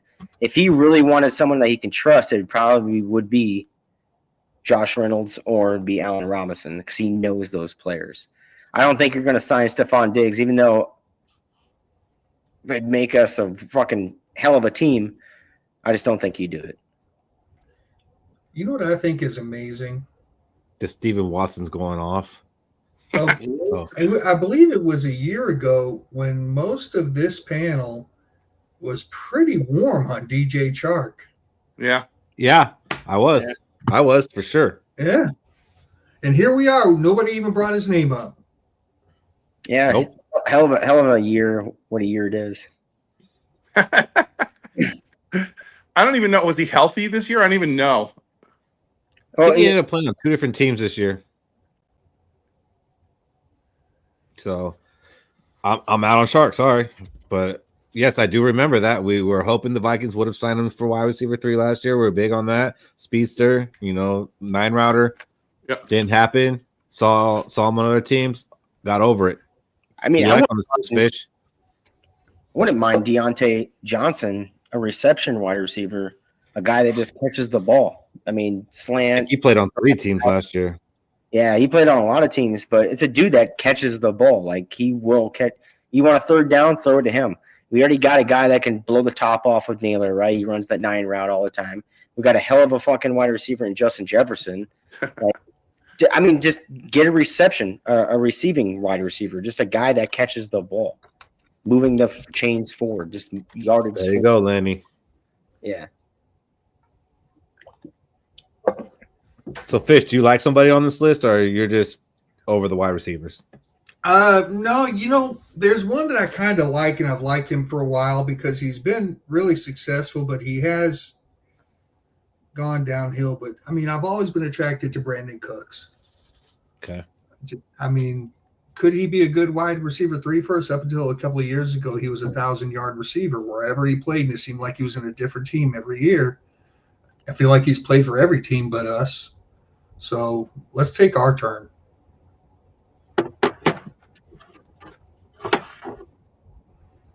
Shaq? Since we already got Rondale Moore, it's kind of hard for me to choose from these receivers. But I'll go Stephon Diggs, Amari Cooper, or Elijah Moore to mix in with our current receiver group because, we really don't have a need for a specific type of receiver besides, just being able to get open and be an outlet for J.J. McCarthy. If J.J. or Addison is not open, just be open against that 3rd string or 4th string corner, and I'm pretty sure Cooper, Diggs, and Elijah Moore could beat a 3rd string, 4th string corner. So that's my take. And that's not even including Rondale Moore. So, yeah, Elijah Moore would be interesting, but that's not bringing in someone for a wide receiver 3. But I did look at him, dude, he's young. Yeah. So, I mean, that would be a Kwesi signing. Like, if there's anything on here that's a Kwesi signing, it's that one. I would agree. Yeah, I'm sticking with it. Keenan Allen, we're in this this season mode. Like, it's this year. I think he can help us this year, but I think he ends up coming back to California either with the Rams or with the Chargers. Which, Tanya, I want to hear your tangent, but let's get into a position that we still need to address. Fish, take it away. Who y'all want? Risley. I mean, he's been a top guard for the last couple all season. Like, from what I hear, Risley is premier cream of the crop type of guard that we need on this team. You know what's weird about this whole thing? We say we want all these left guards, and we've wanted Tevin Jenkins, Will Hernandez. During that wave of free agency where people were coming off the board fast as fuck, why didn't these guys come off the board then? You took the words out of my mouth, Cody. There isn't one on here that I think is going to really be great. I just don't. Why didn't come off the board right away? Yeah, I agree. We'll sought after. Why aren't they gone? Well, maybe they're negotiating with teams and they're waiting for a former teammate of theirs to get signed so that way they'll go to a friendly environment. Maybe. I was thinking there is one name on there who I mean, he knows the system. Probably in our system with our coaches, he could do really well. And that's Dalton Reisner. Might as well have two linemen who don't wear socks on the team. Is Brandon Scherf a left guard? I thought he was a right guard. He is a right guard, but at this point in his career, he probably could play both. If we signed Brandon Scherf, I'd say the Vikings facility would start getting AARP in the mail. Let's just take Will Hernandez and patch this thing up until next year. Next. So I'll say this. The reason they probably didn't get contracts is because I think a lot of them was coming off an injury. I feel like Hernandez and Jenkins. What was that? Didn't seem to stop us before. Yeah, we just saw Will Fry's coming off a broken leg.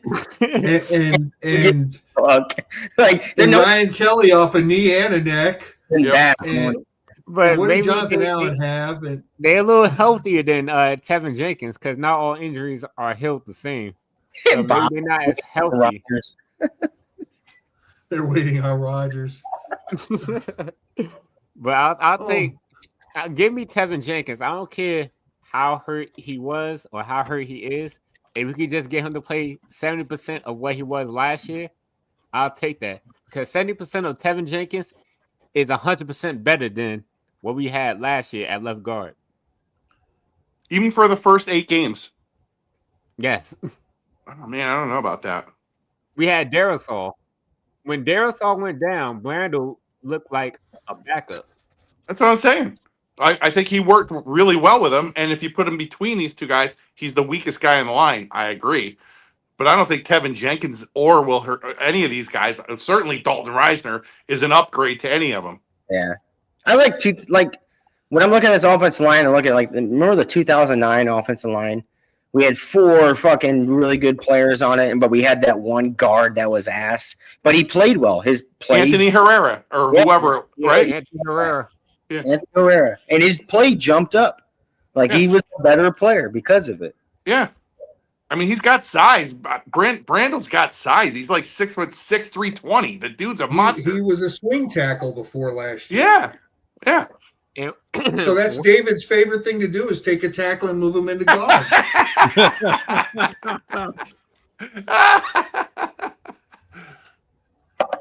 Yeah, I believe that's where most of Brett Favre pressure was coming from. Anthony Herrera. Yeah. So to avoid all that shit, get an elite guard. So there won't be no pressure for J.J. McCarthy. Where's the elite guard on the list, though, Shaq? There ain't one. There is one. I like Will Hernandez a lot. I think like it's a lot better than Brandel. I think it's an upgrade, and he's not much more expensive than Brandel. We have $30 million. Bring them all in to compete. I don't care. Sign them. Every single one of them. All 4 of these guys will be here after the draft. Could you just imagine if we re-signed Reisner, his wife's Instagram would be like, "We're back in Minnesota." Ugh. Oh. And if I'm being honest with you, that's what I think is going to happen. Yeah. Don't say it. I'm going to have to add her back. Already cut her. So No socks and all, fish.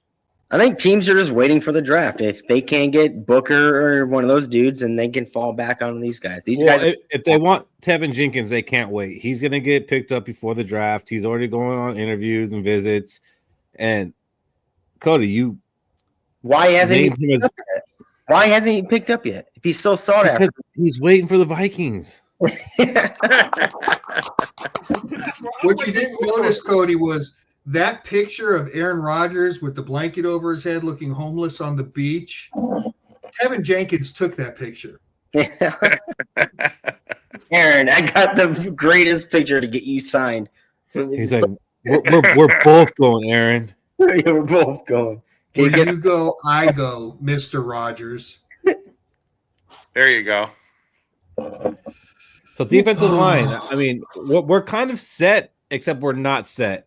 I've talked to Stephen Watson about this, and it feels like we're going to go more into a rotation. It's not just going to be, okay, these are our 3 guys on the defensive line. They're playing every snap.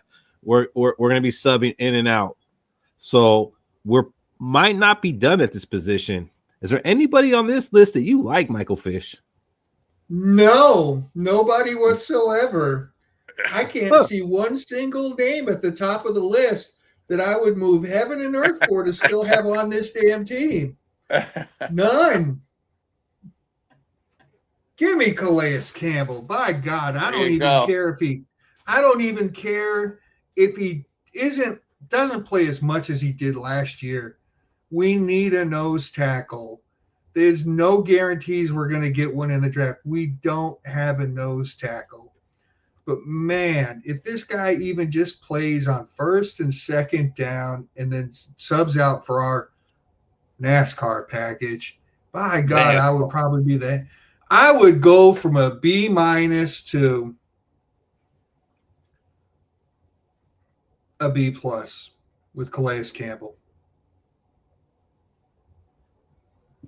But hold on, Lenny, he's done more at his age than the older wide receivers that you want, which I also do want Keenan Allen, but that's just not a fair comparison.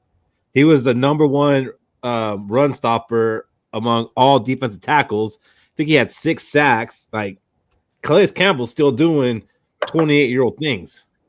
Yeah, he's still playing like a damn prime defensive tackle. What does your caption say, Fish? I don't know. I've forgotten. I wrote it 2 hours ago. Aged beef or something like that? Aged beef. There we go. Might as well get a good one, Cody. One that's not declining. If we sign Calais Campbell, I don't want to hear a fucking word about the age of the offensive line. You're going to hear. Yeah, I'm with you. Not declining, Cody. He's actually not in a state of decline. He's actually still playing like he's in his lower 30s and not his upper 30s. He's aging like a fine wine, Fish. Yes. Exactly. Put some cheese on it. Yeah, Lenny had 72 yards. Nice. 700 yards. I would sign any one of these dudes. I don't really care. And you know what else, Cody? You know what else Calais didn't have last year? He didn't have an injury that sidelined him. He got to play the whole season. You know what else he didn't do? I don't really care. He didn't jump off sides on a third down when the Rams or fourth down when the Rams are going to kick a field goal. Yeah. I don't know. He had 5 sacks, Cody. How many? And Buller did that. Tackles had that last year. I don't care who we sign on defensive tackle. I sign them. Okay. I'm like, the team is set to me. Like, yeah, if you want to add more now. I kind of agree with that, but I do think I'm going to say it, and it's not even going to be a popular opinion. Out of all those guys, I would take Jonathan Bullard out of them because I think that we had a really good run defense last year, and Jonathan Bullard had a lot to do with the run defense. Yeah, so in a rotation, I don't think he's like a stud player. I don't think he's flashy. I think he's cheap, and I think he stops the run. And on running downs, Jonathan Bullard is the right guy that will fill in that hole and be a depth and rotational player. I would like to see them take him back. I'd be happy. Wasn't Bullard the one that jumped off sides on the Rams? Yes. He had one dumb play. That is just what I alluded to. Yes, that's what I was alluding to. Which cost us the whole game. If he doesn't jump off sides, we probably beat the Rams in that game. Right. So I'm going Limbaugh. I don't give a fuck. Put him in the middle, big guy. That's what I'm looking for. I mean, Calais, I'll be happy about it. Carl Lawson, that's 6 sacks. Take it. So, I guess like Cody said, I'll take anybody on this list that's not named Jonathan Bullard. Hey, Ronaldo, one dumb play can define an entire career, right? Chuck Foreman. What's his name? They ran the wrong way. Yeah, somebody. What's his name? He's not in the Hall of Fame. Yeah. Old Jimmy who shall not be named. Marshall. Like, why did my thing go out right when I'm yelling his damn name? Or 4th and 8. Mm-hmm. Cousin sucks. Fine by a play. Corners. What timing for Shaq to leave? Oh boy. When we're going the cornerbacks, I'll take any one of them too. I don't get why Asante Samuel is still available. Something's wrong. He should have been a first wave signing. Something's wrong. Kind of like Tevin Jenkins should have been a first wave signing. I mean, I'm more shocked about Samuel than Jenkins. I am surprised about Jenkins. But I mean, cornerback's a big need for teams, and they're looking at the draft. He's only 25. I think he's probably looking at that signing that just happened and going, "I'm glad I waited." Teams are looking. I bet teams are looking at the draft like, okay, can I get a better corner in the draft than Asante Samuel? And I think they can with that. What's his name? Revel, right? Or the guard position. You can get Tyler Book. All right. Can I get Tyler Booker? Will he fall to me? Or am I in the prime position for Tyler Booker? I'm hurting at left guard, but if I know Tyler Booker is going to get to me, I'm going to pick Tyler Booker over Tevin Jenkins. And I think it's the same thing with cornerbacks here. Because what are the three strongest positions in this year's draft? It's defensive tackle, guard, and cornerback, right? And I think teams are seeing that for the draft. They're like, okay, I know I'm going to be able to get a good corner. I don't need to sign Asante Samuel. I don't need to sign a Tevin Jenkins. I don't want to hear this thing one more fucking time. They want money picks. And it's ruining their comp pick. I don't want to hear that. I don't want to hear that shit. We are talking about a 25-year-old cornerback who is a starter in this league, but you want a comp pick so maybe you could draft the next Asante Samuel. Get the fuck out of here. It could be a boat. I just think there's probably stronger corners in this year's draft, defense tackle and guards that are better than what's out there in free agency. Like we took the guard that we thought would be better than the guards that are out there for the draft. We got from. We need a cornerback this year, but damn it, we can't sign him until after the draft because we don't want to ruin our chance at a 4th round comp pick. But we're good. We're good. Get real. Our pick in the 30 draft mil. Is perfect for cornerback. Our pick in the draft is perfect for corner. At number 24, you're going to get a stud defense tackle, cornerback, or guard. Because they're going to drop because the top 5 teams are probably 3 of them are probably going to select a quarterback, and that's going to push everybody down. Shaq, what do you think about Asante Samuel still being available? I mean, there has to be a reason why he's not signed, right, Cody? Yeah, the reason. But honestly, I'll take him. If we could sign Asante Samuel Jr., then we literally could go best player available in the draft. We could literally draft. I'm not saying we're going to, but we could literally draft a quarterback just because we fulfilled all our needs in free agency, and now you're not forced or you're not pigeonholed to. Yeah, we kind of need this position, so we got to kind of draft this player, even though we don't love him, but we need him, so we're forced to take this player. So give me Asante Samuel Jr. and then go best player available. Shit, go best player available, then sign Asante Samuel Jr. after the fucking draft. I don't think he's going to be there. I think he is. If he isn't signed now, he's not. He's definitely going to be there. Something's wrong, man. There's just something wrong. Definitely not going to be there.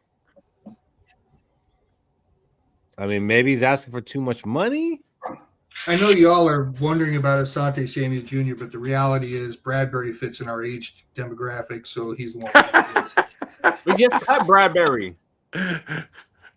Other Bradbury is, but I got confused. I mean, Fish. I don't want Rasul Douglas, because if we get Rasul Douglas and then we actually draft Bejul Tootin, I'm going to have a real problem with nicknames. It's not going to work. It's not going to jive. Rasul. You're not getting Douglas. Raza Ghul, and then I'll have to go to King Tut. Rasul zone corner. You're not going to get Rasul. He's too zone. Why not Shaq Griffin, guys? Why aren't we talking Shaq? Shaq Griffin was the popular pick in the chat. They all just want to bring him back. And I wouldn't mind bringing him back either. I like Shaq. Mm-hmm. I thought he did it right. We all like Shaq. I love Shaq. I love that Shaq. Shaq Shady. I like Shaq, but give me Asante. Give me Asante. What do you think the dollar difference is between Shaq and Asante? About $7 million a year. Yeah. We can afford him. Why wouldn't we do it? I don't get it. About to make Because it. we need that fourth round comp, Ronaldo. Quentin Nelson needs 20 million. Because Kwesi's playing Moneyball with these $20 and $30 million players. I think they see a draft pick out there that's better. They might. So last position we got are safeties. There's not many left. These are the three I boiled it down to, and I kind of put Marcus Williams on there just for shits and giggles, because we could bring back Case Keenum, Stephon Diggs, and bring in Marcus Williams. Yeah. And if you don't get that, you don't belong here. Yeah, get the fuck out of this chat.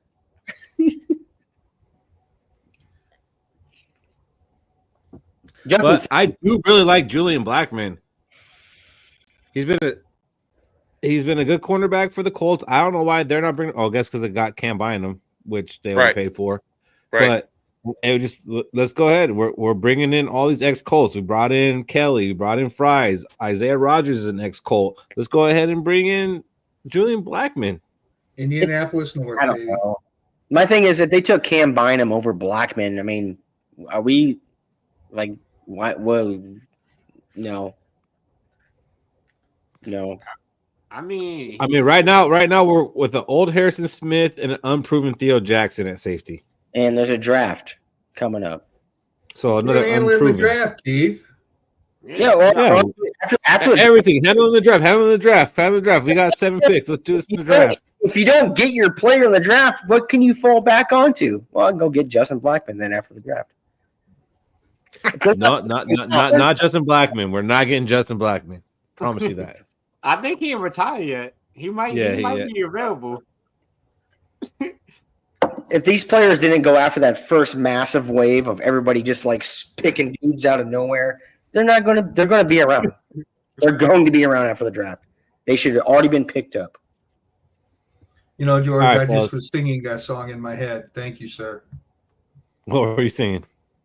Oops, upside your head. I said, oops, upside your head. Come on now.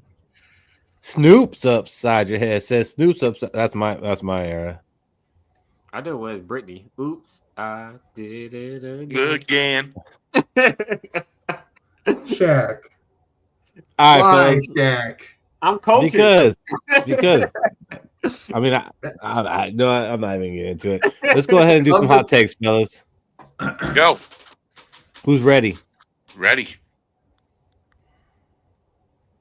Cody. My hot take: JJ McCarthy will lead the league in 3 categories this year: quarterback rating, quarterback completion percentage, and air yards. Wow. That's an MVP, baby. Wow. So he's gonna drive that car. He gonna drive this motherfucker. Shaq. The Minnesota Vikings will draft Woody Marks from USC as their running back. This motherfucker previewed 6 running backs and then drafts one that he didn't even talk about. I didn't even have it on there. It's hilarious. Oh my god. I don't even know what to make of that. Gotta get the hot takes hotter. That's why I was Funny. told. So I put some butane to it. You did it. I don't know if that's hot or not, because I don't know who Woody Marks is, what his projection is. If you would have talked about him, then I would know if that was hot or not. Shaq, Gotta get the OnlyFans. Gotta get that from the OnlyFans. Oh yeah, I guess so. Funny. David Rinaldi, last week you said JJ McCarthy will be the Super Bowl MVP. What do you got for us this week? We are going to draft a former teammate of his. Gray Zabel is going to be a Minnesota Viking this year. who the fuck is that? Lineman. The North Dakota State offensive lineman who could play all 5 positions. We're bringing him home, baby. Gray Zabel. Any North Dakota State offensive lineman, you're good. Yep. They're getting all pro. Gray Zabel, baby. I mean, that's gonna have to be an early pick, right? I mean, second, Yep. third round. Late first. It's late first. Late second. first. Is he a first rounder? Late first, early second. Mm-hmm. I'd follow the trends from North Dakota State and say, yeah, he's a first round pick. Mm-hmm. He's better than Cody Mock, who went, I think, second round. Or Quinn Mearns, the first team All Pro. Yeah, Mariners. Yeah. This is a hot take, guys. Gray Zabel, Minnesota Viking. Okay. I'm gonna go with, and you know what? You guys have been mocking me because mine aren't that hot, but I don't care because I'm trying to be accurate and also just a little bit hot. I don't care. So mine is the Vikings will draft a running back in the second or third round, and in the fourth or fifth round, they will draft a wide receiver. That's pretty hot.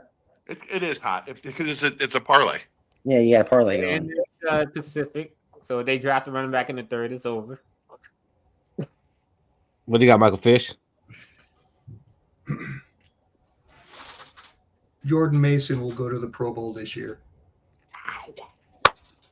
Hot. I like Fish. I like it. I like that one. I love Fish. I can say that hot. That's Fish is like, I don't like anybody else that we signed, so fuck it, Jordan Mason. All right, fellas. Oh, damn it. Lenny needs to give one. Lenny. Wait, is that Ronaldo or is that Lenny? Wait a minute. Put them next to each other. Hold on. No, don't do that. Oh my gosh. Hold on. Uh-huh. Here we go. Yep, that's right. They even got the same glasses almost. Uh-huh. This is That's hilarious. That's My dick's absolutely bigger. hilarious. Ronaldo, what is Jason saying right here? I've never heard of this. Sleep You ever heard of it? Token is the biggest band in the world. No, I don't know. they're the biggest I don't metal know. in the world right now. I would say. Are yeah. they? Yeah, I'm sure. Hey, their music ain't bad. It's a little soft on the metal side, but yeah, they ain't bad. I like them. So it needs some Viagra or Blue Chew, what he's saying. They're Sleep Token is metal's version of Nickelback. Oh, yuck. That's terrible. Yeah. Ugh. God, that was a terrible description. Like that, Yeah. yeah. Let me go check out Spotify right now. You all don't hate Nickelback as much as you pretend like you do. I like them. Oh, It's my friend. I like Nickelback. It's just I don't funny want because no- the whole Kirk thing. I don't want no metal Nickelback, though. Yeah, I don't want a metal Nickelback. Like that's Look at this competing ideas. photograph. Every time I do it makes me If you're a laugh. metalhead, Sleep Token's the band that you don't want to admit to your friends that you like. Yeah, And- the fat chick. It's like, but Oh, okay. they're good. Okay, now Cody, now that actually makes sense because they're metal, but it's the band that you don't want to tell people you like Nickelback. Right. You brought it home. Okay. What's up, Lenny? What'd you jump on here to tell us? Well, I heard Fish's hot take, and I had to get on and join him. And part of that is I think we're going to have over 20 rushing touchdowns this year as a team. Sheesh. I don't think we had that. That just combined sounds like a last lot. year. It is a lot for us. We haven't had that, I don't think, in at least a decade. I would say, have we had that since AP? No? 'Cause I don't think AP scored 20. But No, but, AP's but highest season was like 12 or 13 even. But we probably had 20 as a team with him. Maybe. I mean, Raheem Mostert 2 years ago had 20 rushing touchdowns, guys. Like, Right. come on, it's doable. Right. It's doable. With the No, offensive line upgrades, I like the Zabel pick. I think Zabel, you draft him, left guard, our offensive line is set. Yeah, us guys that look alike think alike, too. I mean, you guys have the same damn nose. Look at it. Oh my god. Intelligence line. So Don't let 'em get Peterson you. had 18 It's touchdowns in 2009. So I'm pretty sure we had 20 that year. Yeah, well, that was 16 years ago, though. I don't know, but you said his high was 12 or 13. I was like, that doesn't Wow. sound right. But besides that, yes, you're right. I think his high was like 12. Yeah. But yeah. So, So I think 2009. 20. I think 20. I think the week 18 and the playoff game last year, at the end of the year, really showed how bad our running game was and how much we really need to depend on it next year for JJ. And the moves that they made show that. We had 20 rushing touchdowns in 2020. We did? Yes, and we had 18 in 2022. Really? Yeah. Really? Okay, but What's our backfield in 2020? So it was Cook and who? wait, Cook and Cook and Madison? Madison?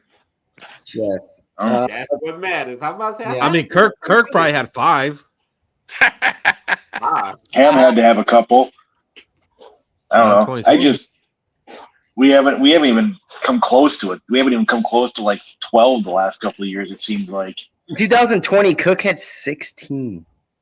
that was his He best was year. cooking. Well, yeah, he was hitting home runs. That's where CJ they Ham might have even had one that year. Running back. Sadly, he was like Maybe. soon. CJ Ham did not have one. Madison had 2. Cousins had 1, and Mike Boone had the other. Boom! Really? Gnarly. Wait, 22. 2020. That was, I think. 2020 is that COVID year. Yep. That dude hung around in the league for a while, Mike Boone. He hung in there. He was on a team last year, I think. Yeah. Like the Panthers or Denver? something. Yeah, he's on the Panthers. He Oh. came in when we had him and Rock Thomas. Yeah. Rock Thomas. Rock Thomas. Oh my Cook god. was averaging 111 yards a game. Rock We didn't Thomas make is the a metal playoffs band that in sounds like 2020. Nickelback. Oh my gosh. KOC Jr., what's up, buddy? Let's just see. Nothing. I got back from the gym. Wanted to get on some Purple Rain apparel and wanted to come see what my favorite Viking people are up to tonight. Well, give you us need a to hot hit up take. Fish. You need to hit up Fish and get some Let's Go apparel. We got you. Let's go, brother. Me? Oh, Yeah. Okay. Yeah, I'll have to get some. It'll hopefully broaden up my Vikings thing. And I put a hot take, I think, in the chats. Yes. We sign Joe Flacco and draft a cornerback in the first round of this upcoming draft. That is my hot take. Arlay. Okay. Let's parlay. Who's your corner? And you're doubling down on Joe Flacco. I was about to Yes, say, I am man, doubling down on Joe Flacco. I think he will make a marvelous piece to the Minnesota. I think he has like that, like experience that JJ McCarthy needs. Like he's done it all. He's been to a Super Bowl. He's been to the AFC Championship game. He's won rings. Like, I mean, what the hell? I mean, he took a Cleveland Browns as a backup to P. Diddy Watson and took them to a playoff against Houston where, albeit they lost, but still he managed to do that. Mm-hmm. I'm looking at a guy that can sit in the film room, Jay McCarthy, and talk to him. you know what Flacco's going to say? Once the running back get out the backfield, just throw it to him.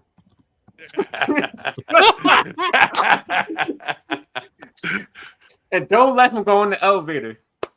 So JJ, Oh this my is gonna God. be That's a funny. shift. You're not actually going to hand the ball off to him. You're going to keep the ball, and then you're going to wait a beat and throw it to him. He's gonna say, I've been waiting for this all my life. My time has come. You see that depth on that cornerback on that out route you're about to throw? If he's within 3, don't throw that fucking football. Tanya, we are not late. I am not angry yet. We are not late. Tanya, no. I've been When up you for see Fish like shows this, that were 3.5 hours and ended at 1 a.m. I can't even Oh, make my the time, Fish at Scout do this at the same time. No, Fish be like this. Why don't y'all start talking about fantasy football and we'll see it real fast. Fish be like this. Yeah. Cody, who do you I can't like wait in the for first round of football fantasy this season year? season. I'm already eyeing who I'm gonna get. Hey, I tell you what I do like is my bracket as it's perfect still. Let's go. Okay, well that's enough for me. We're talking brackets. Okay, we're out. Also, I work tomorrow, so we got to get to bed, everybody. Yes, I So Shit, we wrapping up early. Shit, I wasn't planning for this. I want to bring something up. So I rewatched the show from last week because I didn't get to watch all the beginning parts before you're we in came trouble. on.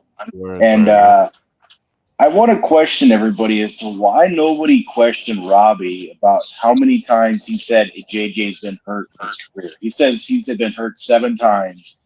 I'd like to know when and where. Because we don't pay that much attention to him. But I mean, seriously though, like it just. I don't remember him even saying that. That's crazy. Yeah, he said it. He said he got hurt 7 times. Like, what kind of Alabama fucking conspiracy theory shit are you listening to? There was that one time he got a splinter. The one time he had an ingrown toenail. He had a cold. I do think because he was calling him injury prone.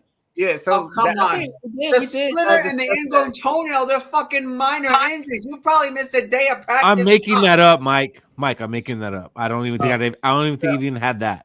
I think we did discuss it. I want to say we rebutted it because I asked. I'm like, I'm not sure how many times JJ McCarthy was actually hurt because he wasn't injury prone. This is his first injury. Yeah, he said 7, and then there wasn't really much talking. We just kind of went past it. In the interest of not having a It's 4-hour Robbie. show, Leonard, we have to pick and choose our battles with Robbie. I mean, I get that. It just, I don't know. We want to fight him on everything. So sometimes you just got to say, yeah, Robbie, here's a cookie and a glass of milk. I remember calling him an idiot 1,000 times in that show. I don't remember why though. So I guess you're right, but I remember jumping his ass a ton of times in that show. Yeah. I like Fish's analogy though. Dude, there are times when I cannot process Robbie's train of thought. Like the math that comes out of his mouth just isn't mathing. I would love with me. Robbie Like, to jump on right now and extend this another hour. I'm going to get Robbie to play Stump this weekend. I want to see that. Here's another question. Wait, I want Lenny to play Stumped. Lenny should play Stump. Lenny. I mean, Yeah, I mean, we can probably try to get going on that. Fish, make that happen. Yeah, Fish. And this one, you gotta go hard on him. Lenny knows too much, honestly. Smart. Oh, I'm in a losing streak. I'm gonna pull up something obscure as shit. He mostly wore black cleats. Yeah. He played a lot of his home games in the state of Minnesota. He played for us from weeks 2 through 7 in 2011. It's just on a losing streak right now because his hints are a little too pinpointed. Need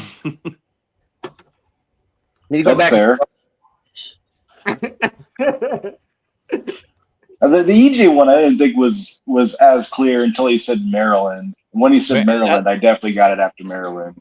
I think that's the one that gave it to everybody. But then he had another one that said he was like the comeback player of the year in 2010 or 2000 whatever. Yeah, the ones that I didn't get, the ones that were coming up was the final clue was he was comeback player of the year in 2010. Yeah. And there was also he won 2 college awards. One of them was the Bernardrick or that's the one I gave you because I thought it was a little more obscure. But he also won the Dick Butkus Award, and I left that one out because I'm like, that's going to give it up. Yeah, linebacker. Yeah. But we didn't even get there because Shaq got it on University of Maryland. total guess, by the way? Fuck yeah. Michigan beat UC San Diego by 3 points. UC San Diego's about to beat Michigan. 100%. UC San Diego's about to beat Michigan? No, Michigan just won. 100%. We're still good. Still 100%, man. You're good, 8 Mile. Wow. I'm a Michigan State guy. I mean, I don't want Michigan to win, but at the same time, I had just had them going past the first round in my bracket. So, which of these personalities would fit best with the guys in the locker room? So I guess Tanya's asking which of us would fit best with the guys in what's she? I don't understand the question. She might be typing it out still. But who else's fan base is talking and complaining about a backup quarterback? All of them. I'm just kind of curious about it because in my opinion, I don't really care who we get. I don't really care who we get because if JJ goes down, guess what? Our season's over. 100%. You know what? We thought that when Sam Bradford went down, but then a man named Case Keenum came in. Okay, and our season, in fact, With the was number not- one defense? Yeah, I know that's right. was not over. Well, We got Brett Leonard, Rippon. if you've been paying attention to, what I mean, we we've done had that in free same agency- defense. We had that same defense in next year with a very highly paid quarterback that took us to 8-8 and missed the playoffs. So tout that defense all you want and credit that defense all you want and discredit my quarterback all you want. But Kirk Cousins could What not was our replicate average that points same per game success. on offense that year, Keith? How much was our average points per game on offense? On average, we beat the other team, so we scored more than they did. It was like 20 points. Hey, Okay. Leonard, you're missing the So big what? picture. It's Yeah. if you've been paying attention to what we've done in free agency, we're going to have a number one defense again. Yeah. Yeah, so Brett Rippon will be just fine if JJ goes down. 100%. Brett Rippon is not Case Keenum, sir. Case Keenum wasn't Case Keenum until he was Case Keenum. Whoa, Case Case Keenum Keenum was born Case Keenum. Case Keenum was setting NCAA records. That's a fact. That's a fact. Sorry. Yeah. Give me a Case quarterback. Keenum is the Chuck Norris of backup quarterbacks, buddy. Give me a quarterback that can be like, hey man, this is what I learned from this dude. I haven't seen Brett Rippon have a commercial. Even Dobbs got one. Even Dobbs got one. Because he hasn't been a backup for 15 years. I mean, I don't know. I would select Carson Wentz or Flacco. Like Carson, I just don't see the point in arguing about it right now. I think it is. I mean, then why'd you bring it up again? Yeah, I think it's funny. buddy. I think it's funny. I asked the question, how many do you think are actually caring about it? Because if you have a starting quarterback, you're a number one guy, why do you worry about the backup? I want a backup. That's my question. I want a backup that can help McCarthy's development. Like, Because you worry about all what facets coaches of a are for. team. Mahomes do this, and this is how we completed that pass. I know Why is Every JJ player on the McCarthy team so plays a special, role. though? And your fandom, can only go so far. I get it. So, like, you only care about, surface level. But a team goes farther than the surface. Why is JJ McCarthy so special, though? Who was Mahomes' backup quarterback that mentored him? I don't get it. No, it's Who was this special fucking backup quarterback that mentored Mahomes or mentored Hurts? I mean, come on, stop with this. From Mahomes that he can pass along. I'm not saying McCarthy's Mahomes, bro, but I am saying, why do you have to have this mentorship in a fucking quarterback? Isn't that what the quarterback coach is? Doing it. Add to the tool bag there, David.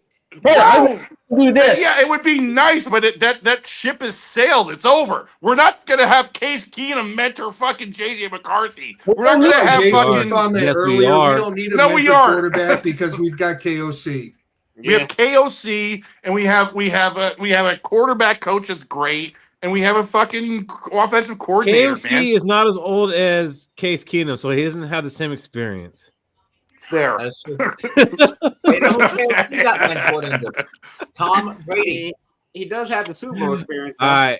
Hey, fellas, Fish did the thing and everything, so we're going to get out of here. Let's go ahead and do our final takes. What do you got, Mike? Well, I'm just hoping that we get Joe Flacco, and other than that, I mean, I'm loving what we're doing so far. I give our agency an A+, like Shaq up here, but oh wait, no, it was Cody who gave our free agency A+. I gave it a B. Okay, Big B's. okay, over but here. yeah, let's just have a good like second wave, and let's bring our guys in. So, yeah. What do you got, Shaq? I'd like to say thank you to everybody who tuned in to Let's Go podcast. We're going strong, trying to get you guys through the all season. Thanks for having me on your show, Fish. If you want to be part of You Got Stumped, hit Fish up on Facebook, and he's gonna get you. He's gonna work with your schedule and timing to make sure you're able to record. Thanks again for joining us again, Rinaldi. We know you're a busy man, but it's always a pleasure to have you. Thanks, man. You too, Lenny. We know you've been busy too. We don't forget.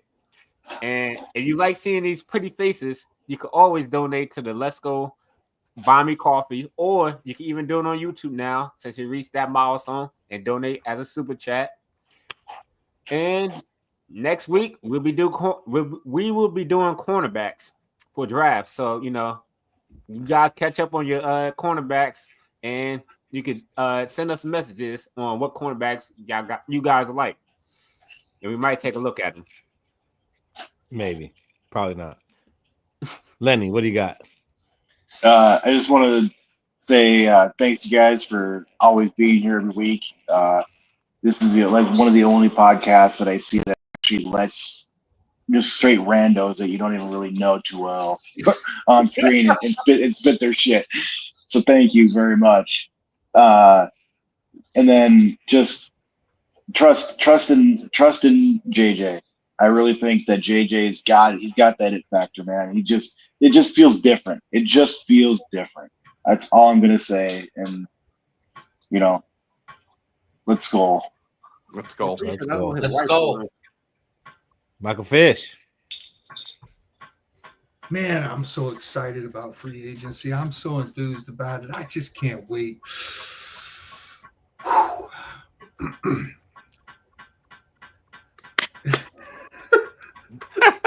Banging a spoon in the background, bro. So I'm actually pretty excited about this season, guys. But I think it's going to be tough. It's tough based on who we got to play. I think that we're going to be a better team this year. I just think we're going to be playing a lot more better teams this year. So, and the Lions, and our entire division is going to feel that. But I'm excited about some things, and it's low key. The whole thing with Tavier Thomas and Najee, to me, that's actually really big. And normally I'd have given this team a D based on what I've been spouting off about. I mean, overpaying older players with injury history, I'm not a fan of that. But there are some key signings like Tavier, and I'm getting on board with Jordan Mason that raised the grade, and they're important. And I think we did just enough. We're going to be good. We're not going to be elite. We're going to be good. We'll see what we do in the draft, but we haven't had a big history to be excited about what we're going to do in the draft. But yeah, I'm ready for the next few weeks and the 20 more years, fellas. Skol. 20 more years. David Rinaldi, what do you got? You guys are watching the most authentic podcast on the internet. I do a lot of content, man. I watch it all. This is the best podcast if you're a fan. This is the fan podcast. To Lenny's point, man, you can get on here, you can talk, and we're real Vikings fans, and it feels really good, man. I'm glad you guys are here. Thanks for doing it. Continue to come, like and subscribe. As far as the team goes, we just jumped off the best free agency year that we've ever had, and then we backed it up with another one that looks to be better. I don't know how you couldn't be more excited about this fucking team than you should be right now. I can't imagine having two better years in the 50 years I've been a Viking fan. These are the best two off seasons back to back, and really the sky is the limit. But let's just hope that our QB comes through the way I think he's gonna, and let's stay healthy and hope the fucking dome don't fall down and somebody's eye falls out. And we got a fucking team that's gonna go a long way. We have a contender, and we should all be excited about it. Let's go. Let's go. Super excited about it. Cody, what do you got? So only 0.27% of perfect brackets remain, and I'm one of them. That's crazy. Woo! On that, hey, Thursday night we're back on it. All right, tomorrow's Friday. Y'all gonna go out, have a fucking blast, go drink. Just have a plan. Make sure you fucking guys don't be out there driving. If you're all drunk, don't be another Addison. We're missing him for 3 games. All right, we'd miss you for a lifetime, or we'd miss you forever because you're just too broke to pay those fines. Other than that, be safe. Don't beat your dogs. Don't beat your kids. Don't beat your wives. Always. Let's go. Let's go. Let's go. For me, George Blunt. The Sharks suck. The Kings are going to the Stanley Cup, and they are going to win that damn thing, or they're at least going to knock the Edmonton Oilers out of the playoffs. Thank you for always being here, though, George, and thank you for everybody else who's here. Jason, thank you for showing up. Mike, Lenny, all you guys, thank you guys for showing up. Timmy's podcast. Thank you guys for being here and still being here. We'll see you guys next week on Thursday. Let's go. Let's go.